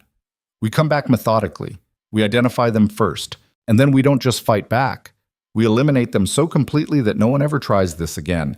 You're suggesting we go to war. I'm suggesting we finish what they started. Something shifted in Lucien's expression, a recognition that the woman standing before him understood violence the same way he did, not as something noble or righteous, but as a tool to be deployed with precision when survival required it. He pulled her close, pressing his forehead against hers. If we do this, there's no coming back from it. We'll be marked forever. England's authorities will hunt us. We'll spend the rest of our lives looking over our shoulders. We're already doing that. Not like this. Right now, we're ghosts. If we go back and start eliminating people, we become targets that every power structure in Europe will want to destroy. Good, Seraphina said. Let them try. For the first time since Vincent's death, Lucien smiled. You've become dangerous. I learned from the best. He kissed her then, hard and desperate, and she kissed him back with the same intensity because they both understood what was about to happen. They were walking into catastrophic violence with almost no chance of surviving intact, but at least they would be doing it together. The counterattack began with information. Margaret had been building intelligence networks for 7 years, cultivating sources across Europe's criminal underworld, military establishments, and aristocratic circles. When Lucien sent word that he was ready to move, she activated every asset simultaneously. Within 72 hours, they had something concrete. The safe house in Brussels was larger than Amsterdam, secured by Thomas Carr personally, equipped with maps and documents, and the kind of military precision that suggested they were planning an invasion rather than investigating a conspiracy, which, Lucien reflected, wasn't far from the truth. Margaret spread intelligence reports across the table, while Thomas marked locations on maps and Seraphina organized documents by relevance and timeline. Here's what we know, Margaret began. The operation against you was coordinated through a network called the Apollonian Society. Not officially registered anywhere, no legal existence, but referenced in intercepted communications and financial transactions across multiple countries. Never heard of them, Lucien said. Most people haven't.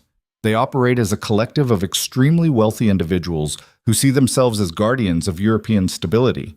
Think of them as power brokers who manipulate governments, markets, and aristocratic hierarchies to maintain what they consider proper order. Thomas added context. They've been connected to 3 regime changes, multiple financial crashes that eliminated rivals, and the assassination of at least 2 heads of state who threatened their interests. They're not political in any traditional sense. They're ideological purists who believe that Europe functions best when power remains concentrated in the hands of people who understand how to wield it responsibly. Seraphina looked up from the documents, and they saw Lucien as a threat to that stability. Exactly, Margaret confirmed. You rebuilt House Valbrook outside traditional power structures. You didn't inherit your influence through bloodline or marry into it through alliance. You created it through ruthlessness and refusal to play by aristocratic rules. That made you unpredictable. And unpredictable is dangerous, Lucien said quietly. The room fell silent as the full picture clarified. They hadn't targeted him because he was evil or corrupt or even particularly threatening in any immediate sense.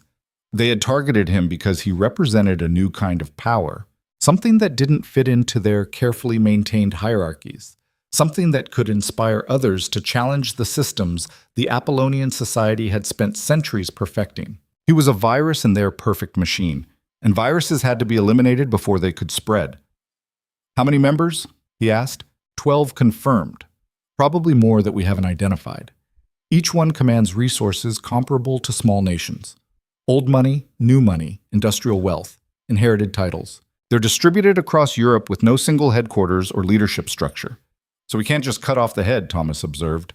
No, Lucian said. We have to kill the body. He stood and walked to the map marking locations across Europe where Apollonian Society members had been identified or suspected. Here's what they don't understand about people like me. They think I built my empire because I wanted power for its own sake. But power was never the goal. It was just the tool I needed to ensure no one could ever make me powerless again. He turned to face his small war council. These people decided I was too dangerous to exist. They targeted everyone I care about. They killed Vincent and framed him as a traitor. They're hunting Margaret and Thomas right now. And they think I'll either stay hidden or come back desperate enough to make mistakes.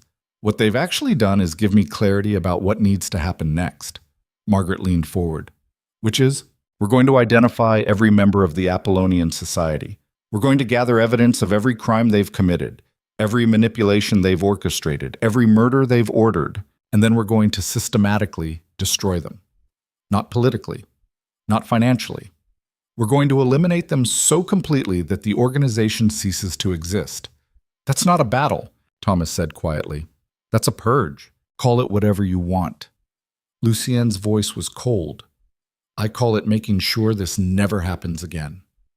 Seraphina spoke from where she sat organizing documents. How long do we have before they realize we're coming? Days, maybe, Margaret said. They're watching ports and borders. They know we're still in Europe. Once we start moving against them, they'll accelerate their own timeline. Then we move now, Lucian decided. Margaret, I need current locations for every confirmed member. Thomas, security protocols for their estates and businesses. Seraphina, compile everything we have on their organizational structure. Over the next 6 hours, they built a battle plan with the focused intensity of people who understood they were planning something extraordinary. Not war in any traditional sense, assassination on an industrial scale. Because here's what most people never understood about violence. It's not about rage or revenge or even justice. It's about problem solving. You identify threats, you neutralize them efficiently, and you do it with enough precision that the message is unmistakable. Lucian had spent 20 years understanding that principle. Now he was going to apply it to people who thought themselves untouchable. The first target was Lord Edmund Ashcroft, a British aristocrat who had made his fortune in shipping and used it to manipulate parliamentary votes and financial markets. He lived in a fortified estate outside London, protected by private security that rivaled military installations. Getting to him would be nearly impossible, which is why Lucian didn't try. Instead, he leaked Ashcroft's financial records to 3 different journalists, exposed his involvement in arms trafficking that violated international treaties, and arranged for evidence of his role in multiple political assassinations to reach the Crown's prosecutor simultaneously. Ashcroft was arrested within 48 hours, his assets frozen, his reputation destroyed, his protective network collapsing as former allies fled to avoid association. 1 down. The second target was Countess Vivienne Marchand, who operated from Paris and specialized in blackmail and information manipulation. She had dirt on half of Europe's aristocracy and used it to control political outcomes with invisible precision. Margaret approached her differently. She didn't expose the Countess. She simply released every piece of blackmail material the woman had accumulated over 3 decades, published it all simultaneously across newspapers, anonymous pamphlets, and direct mail to the victims themselves. Within a week, Vivienne Marchand was dead, killed by someone she had been blackmailing for years. The investigation went nowhere. No one particularly cared. 2 down. The attacks continued with mechanical precision. A German industrialist died in what appeared to be an accidental factory explosion. An Italian banker's empire collapsed when Lucien anonymously purchased his debts and called them all due simultaneously. A Spanish duchess found herself facing criminal charges in 4 countries after evidence of human trafficking appeared in police files. Each elimination looked different. Each one appeared unconnected to the others. But together they represented systematic dismantling of an organization that had considered itself immune to consequences. The Apollonian Society began to panic. And panic, Lucian knew, was when people made fatal mistakes. The break came 3 weeks into the campaign, when Margaret intercepted a communication between 2 remaining members discussing an emergency meeting in Vienna. All surviving society members gathering in one location to coordinate a response to the attacks. It was the opportunity Lucian had been waiting for. Thomas immediately flagged the danger. This could be a trap. They know we're hunting them. Gathering everyone together might be bait to draw you into an ambush. Probably, Lucian agreed, which is why I'm not walking into it directly. What are you thinking? Seraphina asked. He smiled, and it was the expression of someone who had stopped pretending to be civilized. I'm thinking it's time to remind them what happens when you corner a predator. That's bad. The Vienna operation required 48 hours of preparation and resources that drained almost everything Lucian had left. He purchased intelligence about the meeting location, bribed security personnel, and arranged for equipment that was decidedly illegal across most of Europe. Seraphina watched him work with the focused intensity he had once applied to running an empire, except now every decision was stripped down to pure survival mathematics. Are you afraid? She asked, the night before they moved. They were alone in the Brussels safe house, surrounded by maps and weapons and the weight of what they were about to attempt. Terrified, he admitted, because if this goes wrong, I won't be able to protect you, and that's the only thing that actually matters anymore. She kissed him gently. Then don't let it go wrong. The next morning, they traveled to Vienna separately. Lucien and Thomas through one route, Seraphina and Margaret through another, converging on the city from different directions to avoid detection. The Apollonian Society meeting was scheduled for midnight in a private wing of the Hofburg Palace, secured through connections and bribes that would have impressed even Lucien at the height of his power. 8 remaining members gathering to coordinate the elimination of the threat that had already killed or destroyed 4 of their colleagues. They would discuss strategy, share intelligence, pool resources. They would never see what was coming. Lucien positioned himself on a rooftop 3 buildings away with equipment that Thomas had somehow acquired through military contacts. Seraphina and Margaret were in position near the palace entrances, ready to intercept anyone who tried to flee. Thomas coordinated from a mobile position, maintaining communication through encrypted channels. The plan was simple in concept and catastrophically dangerous in execution. They were going to expose the meeting publicly, summon authorities with evidence of the society's crimes, and create enough chaos that the organization's secrecy collapsed completely. Not assassination this time. Annihilation through exposure, because secrets only had power when they stayed hidden. Midnight approached. Lucien watched through high-powered optics as Vienna's most powerful people arrived at the palace. Some he recognized from intelligence reports. Others were new, previously unknown members emerging from shadows to deal with the crisis, all of them believing they were untouchable. All of them wrong. Thomas gave the signal at precisely 12:15, after everyone had gathered inside. Lucien triggered the first device, a digital transmission that simultaneously broadcast encrypted communications between society members to every major newspaper and law enforcement agency in Europe. Years of intercepted messages detailing manipulations, assassinations, financial crimes that would take decades to fully investigate. The second device was more direct.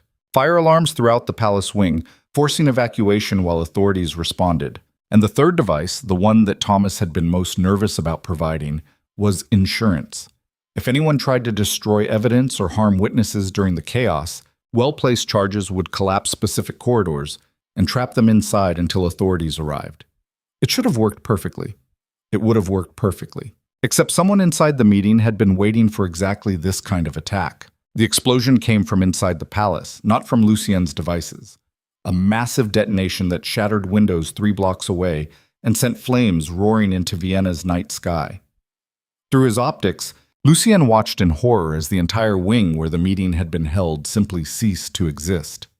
Stone and fire and bodies, all consumed in seconds.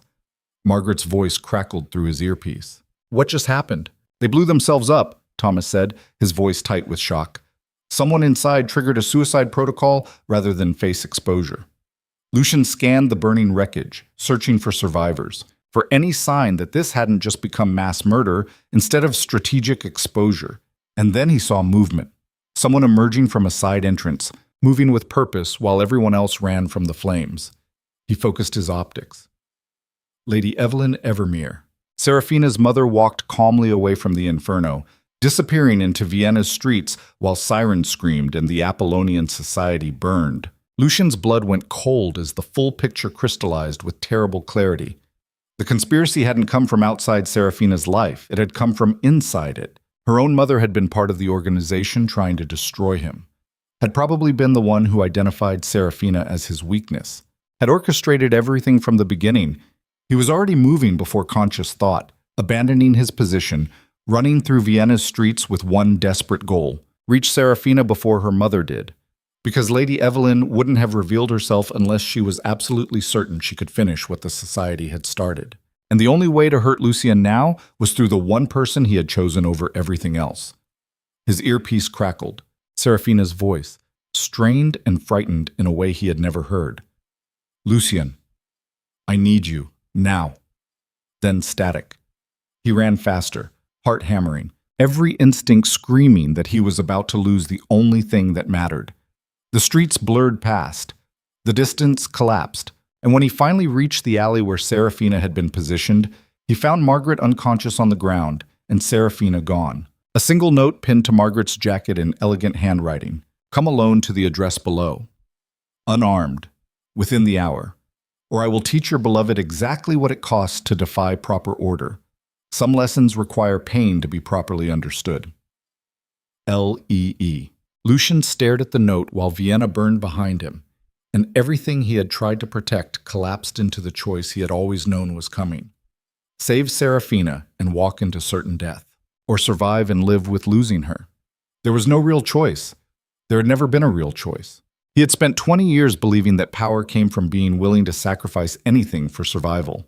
But standing in that alley with his empire destroyed and his love taken and nothing left except rage and desperation, Lucien Valbrook discovered the truth that had eluded him his entire life. Real power didn't come from being willing to sacrifice everything. It came from knowing exactly what you would die for. He checked the weapons Thomas had given him, loaded, ready, completely inadequate for whatever was waiting, and walked toward the address anyway. Because some battles you fought knowing you would lose. And some people were worth dying for even when survival had been your religion for 2 decades.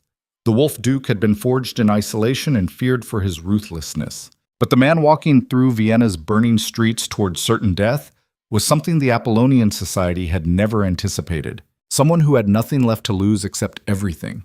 And that made him the most dangerous thing they had ever created. The address led to an abandoned textile factory on the outskirts of Vienna, the kind of place where screams wouldn't carry and bodies could disappear without witnesses. Lucien approached on foot through rain that had started falling, like the sky itself was mourning what was about to happen. He had left his weapons 2 blocks away, not because the note had demanded it, but because he understood something fundamental about the confrontation waiting inside. This wasn't going to be resolved through violence. Lady Evelyn Evermere had spent decades manipulating aristocratic society with precision that rivaled his own strategic thinking. She wouldn't have taken Seraphina unless she was absolutely certain she controlled every variable. Walking into that factory armed would just give her justification to hurt Seraphina before he could stop it. So he went with nothing except the clothes he wore and 20 years of experience reading people who believed themselves untouchable. The factory floor was cavernous and dark, lit only by industrial lamps positioned to create harsh shadows. Seraphina sat in a chair at the center of the space, hands bound behind her, a thin cut above her left eye bleeding down her face. She was conscious, furious, and trying very hard not to show fear. Lady Evelyn stood behind her daughter, one hand resting almost casually on Seraphina's shoulder. She looked exactly as Lucien remembered from the few times they had met socially, elegant, composed, radiating the kind of certainty that came from believing you understood how the world actually worked. 4 armed men positioned around the perimeter completed the tableau. "Duke Valbrook," Lady Evelyn said, her voice carrying across the empty space. "How predictable. I told the society you would come alone and unarmed. They wanted to set an ambush, but I knew better. You're too intelligent for crude tactics." "Where are the others?"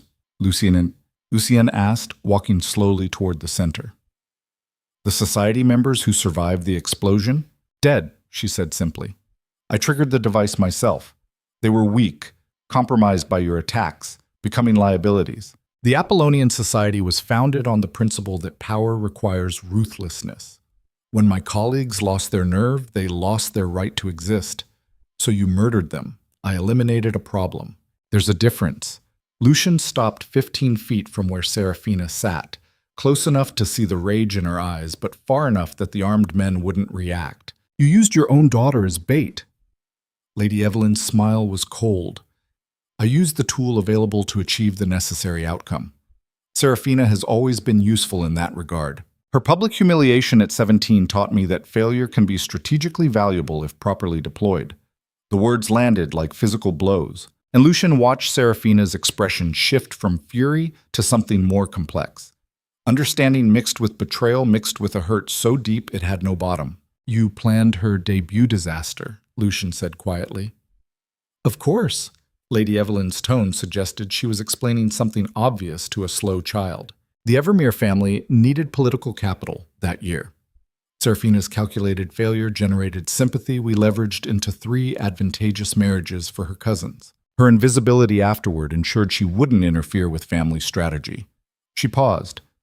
Until you complicated everything by actually noticing her. For the first time in the conversation, Seraphina spoke, her voice shaking with controlled rage.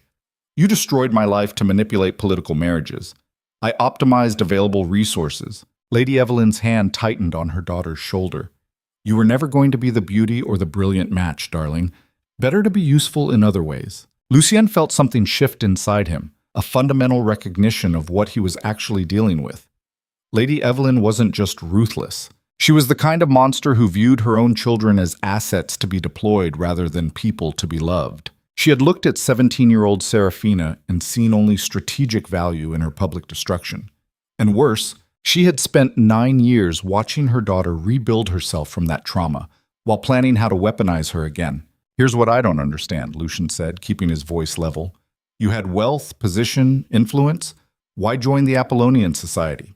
Why dedicate yourself to maintaining power structures that were already working in your favor? Lady Evelyn studied him with something like pity. Because you represent exactly what the society was created to prevent. New power. Unpredictable power. You rebuilt House Valbrook outside traditional structures, refused to play by aristocratic rules, and worst of all, you started to inspire others. Lesser nobles began thinking they could challenge the established order because you had demonstrated it was possible. She walked slowly around Seraphina's chair. Do you know what happens when everyone believes they can seize power through ruthlessness alone? Chaos. The collapse of systems that have maintained European stability for centuries. The society understands what you apparently cannot. Power must be inherited, cultivated, controlled by people who understand its proper use. And you decided I was too dangerous to exist. We decided you needed to be broken completely.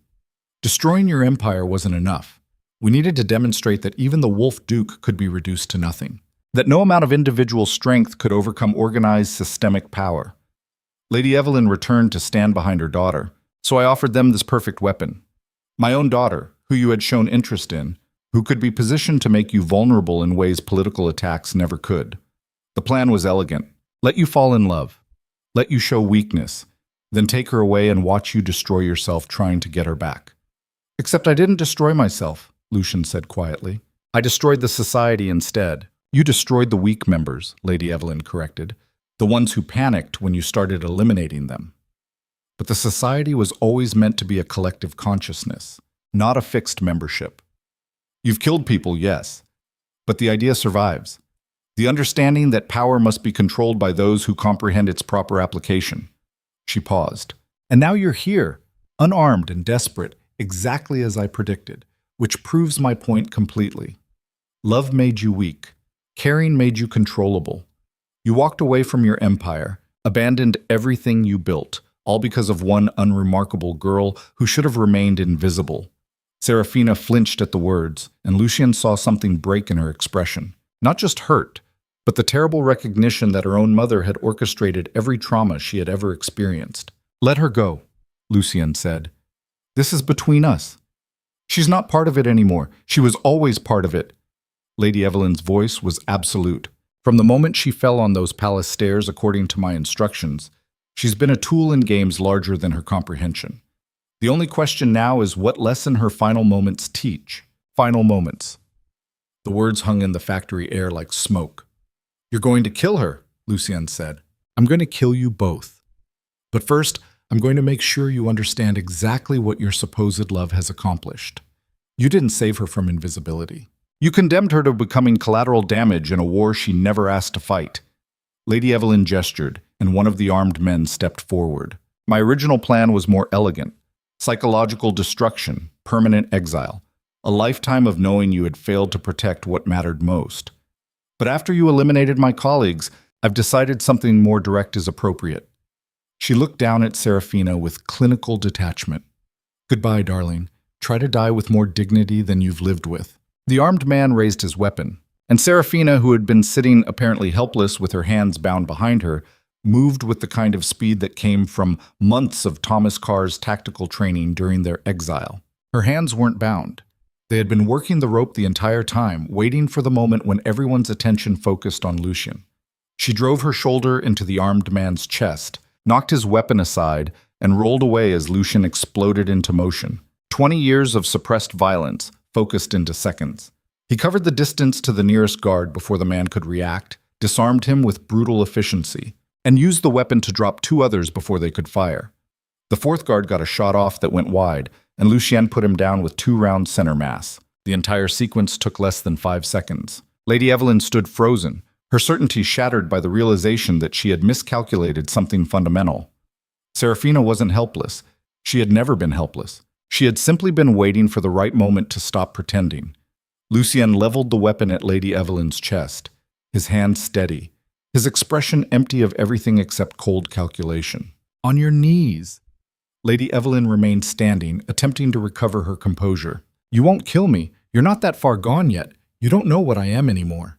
Seraphina stood slowly, rubbing circulation back into her wrists where the rope had bitten deep. She walked to stand beside Lucien, and when she spoke, her voice carried weight that came from somewhere beyond trauma and survival. "Do you know what I learned during 9 years of invisibility?" she said to her mother. "I learned that cruelty isn't the same as strength, that destroying people doesn't make you powerful. It just makes you someone so afraid of losing control that you'll sacrifice anything to maintain it." She paused. "You spent my entire life treating me like a broken tool, something useful only in its capacity to be destroyed for your benefit. You orchestrated my humiliation, manipulated my isolation, and now you tried to use me as bait to eliminate the first person who ever saw me as something other than collateral." Lady Evelyn's expression hardened. "Sentiment is weakness, Seraphina. The sooner you accept that, the sooner you might actually become worth something." "No," Seraphina said quietly. "Sentiment is what separates people from monsters, and I'd rather be weak and human than strong and empty like you." She turned to Lucien. "Don't kill her." He looked at her sharply. "She tried to murder you. I know. But if you kill her, you prove her point. That violence is the only language power understands. That ruthlessness is the only path to survival. That we're no different from the society she served." Lucian's weapon didn't waver. "She won't stop. Even if we let her go, she'll spend the rest of her life trying to destroy us." "Probably," Seraphina agreed. "But we'll know something she doesn't. That we chose mercy even when vengeance would have been easier. That we decided to be better than the system that created us." For a long moment, Lucien stood motionless, the weapon trained on Lady Evelyn's chest, every instinct screaming to eliminate the threat permanently. But he had spent 20 years listening to those instincts, had built an empire on ruthless calculation and absolute refusal to show mercy, had become the Wolf Duke precisely because he believed that compassion was a luxury only the powerless could afford. And standing in that abandoned factory with Vienna, burning in the distance, and everything he had ever been confronting what Seraphina was asking him to become, Lucien made a choice that would have been impossible for the man he used to be. He lowered the weapon. "Get out," he said to Lady Evelyn. "Leave Europe. If I ever see you again, if you ever come near Seraphina or anyone connected to us, I will forget this moment of mercy and remind you why people called me the Wolf Duke." Lady Evelyn stared at him with something like disbelief. "You're letting me go. I'm choosing to be something other than what you tried to make me." She looked between them, perhaps searching for some trap or hidden strategy, then slowly back toward the factory entrance. At the door, she paused. "This doesn't change anything. The society's principles survive beyond individual members. Someone else will take up the mission. You'll spend the rest of your lives watching for threats. Then that's the price we pay," Seraphina said.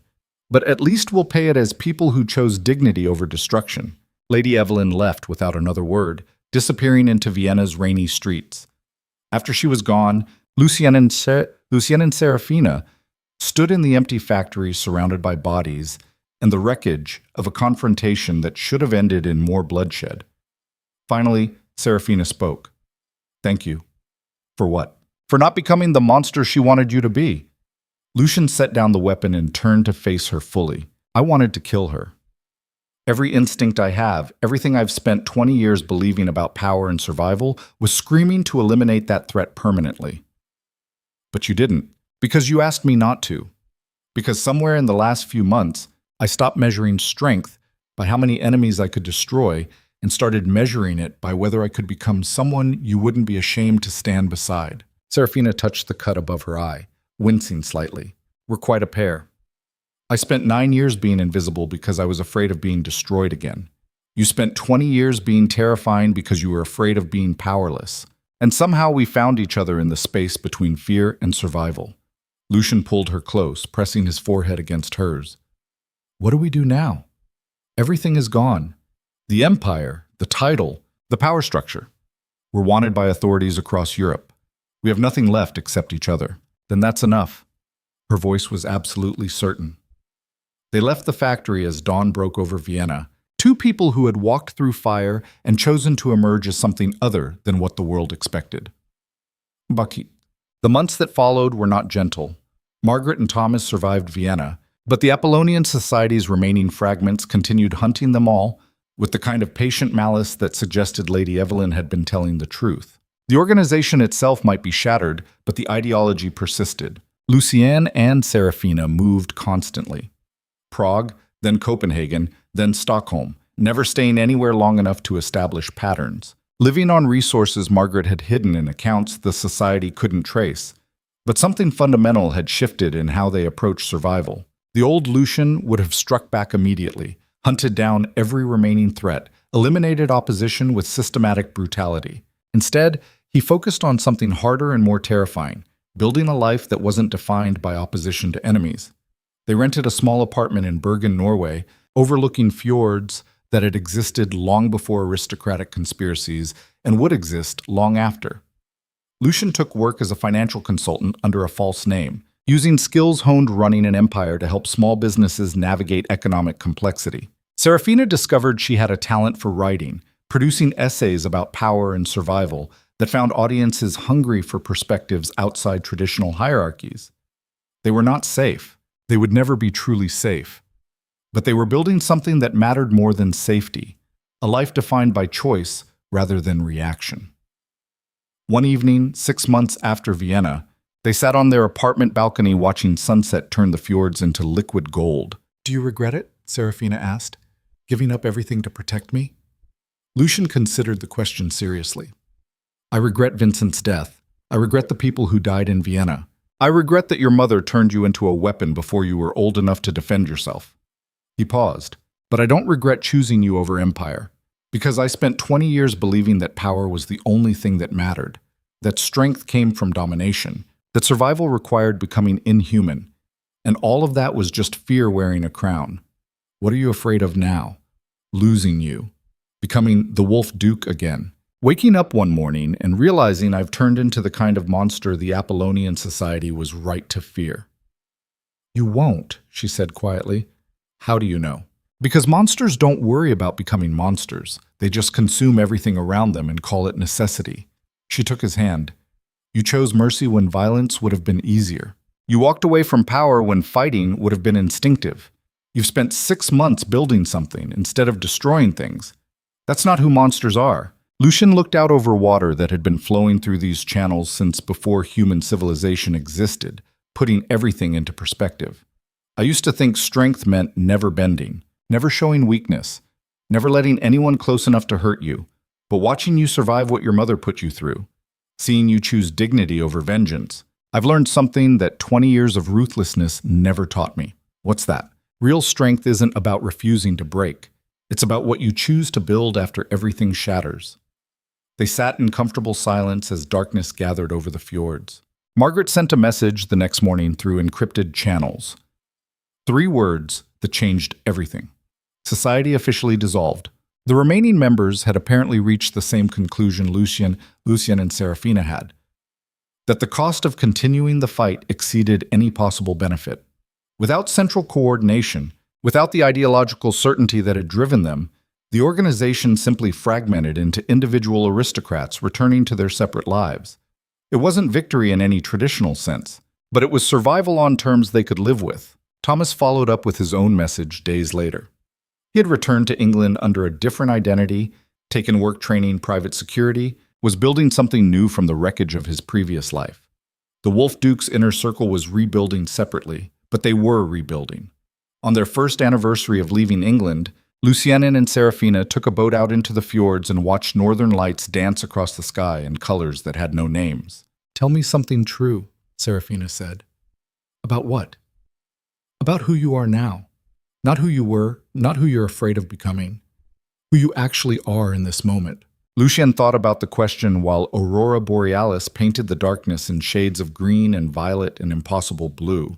"I'm someone who spent 20 years believing that power came from being untouchable, that strength meant isolation, that the only way to survive was to make yourself into something so terrifying that enemies chose submission over confrontation." He paused.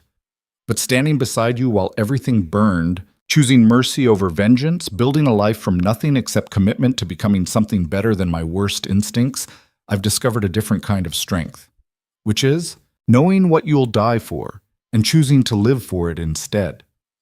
Seraphina kissed him then, gentle and certain, and he kissed her back with the kind of desperate gratitude that came from understanding how close he had come to losing this. They had walked through fire together, had chosen each other over empire and safety and every rational calculation that said survival required sacrifice. And somehow, impossibly, they had emerged on the other side as people who could look at their reflection without flinching. The Wolf Duke was gone.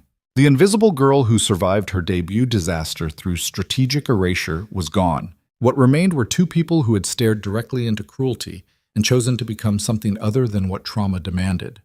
It wasn't the ending that aristocratic society would have written. It wasn't the triumphant return to power that stories usually promised, but it was honest. And standing on a boat in Norwegian waters while the sky performed miracles overhead, Lucien Valebrook realized something that 20 years of ruthless calculation had never taught him. Victory wasn't about defeating every enemy or rebuilding fallen empires or proving that power could overcome any obstacle. Victory was waking up beside someone who knew exactly who you were, all the violence and fear and desperate need for control, and choosing to stay anyway. Not because they needed you, but because they wanted to see who you could become when survival stopped being the only goal. Shot. 3 years later, a package arrived at their Bergen apartment with no return address. Inside was a legal document transferring ownership of Raventhorn Castle back to Lucien Valbrook, along with a portion of the original House Valebrook estates. The paperwork had been navigated by Vincent Shaw's daughter, now a solicitor herself, who had spent years untangling the legal complexities of her father's death and the Duke's exile. A note accompanied the documents. "My father believed you were the only aristocrat who actually understood what power cost. He died protecting that belief. I thought you should have the choice to return, even if you decide not to take it." Lucien read the note 3 times while Seraphina watched from across their small kitchen. "What are you thinking?" she asked. "That I could go back, rebuild the empire, reclaim the title, return to England as the Duke of Valbrook. The legal path exists now. Do you want to?" He looked around their apartment, small, modest, nothing like the vast halls of Raventhorn Castle, but filled with books they had read together, art they had chosen, memories of building a life defined by choice rather than necessity. "No," he said. "That person doesn't exist anymore. I spent 20 years being the Wolf Duke, sacrificing everything for power I thought would make me untouchable. But touching you, being touched by you, that's what actually matters."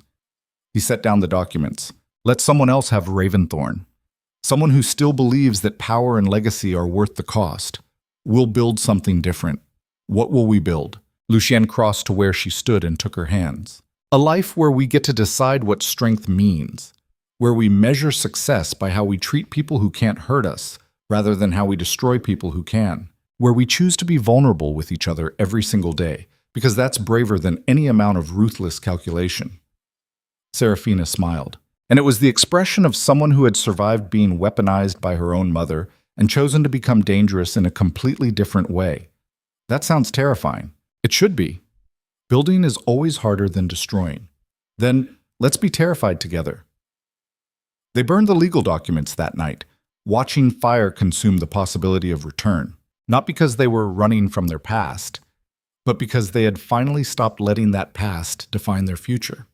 The Wolf Duke had ruled the North through fear and absolute control, crushing rebellion and turning enemies into cautionary tales. But Lucian Valabrook, the man who chose love over empire and mercy over vengeance, built something that no amount of ruthless power could ever create.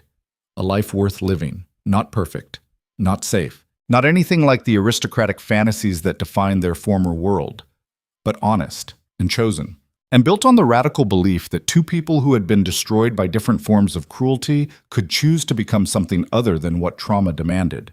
They remained in Norway for another decade, watching seasons change over fjords that had existed since before human civilization. Lucien never returned to England. Seraphina never reconciled with her mother.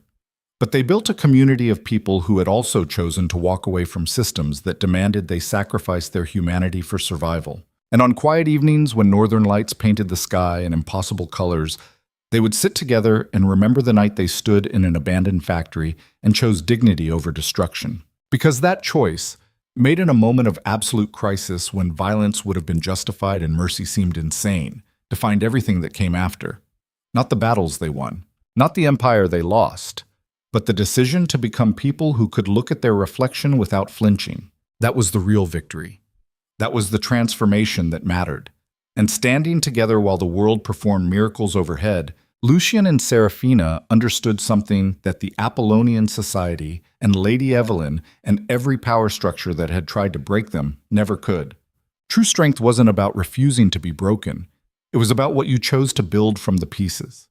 And they had chosen to build something beautiful, not in spite of the darkness they had walked through, but because of it.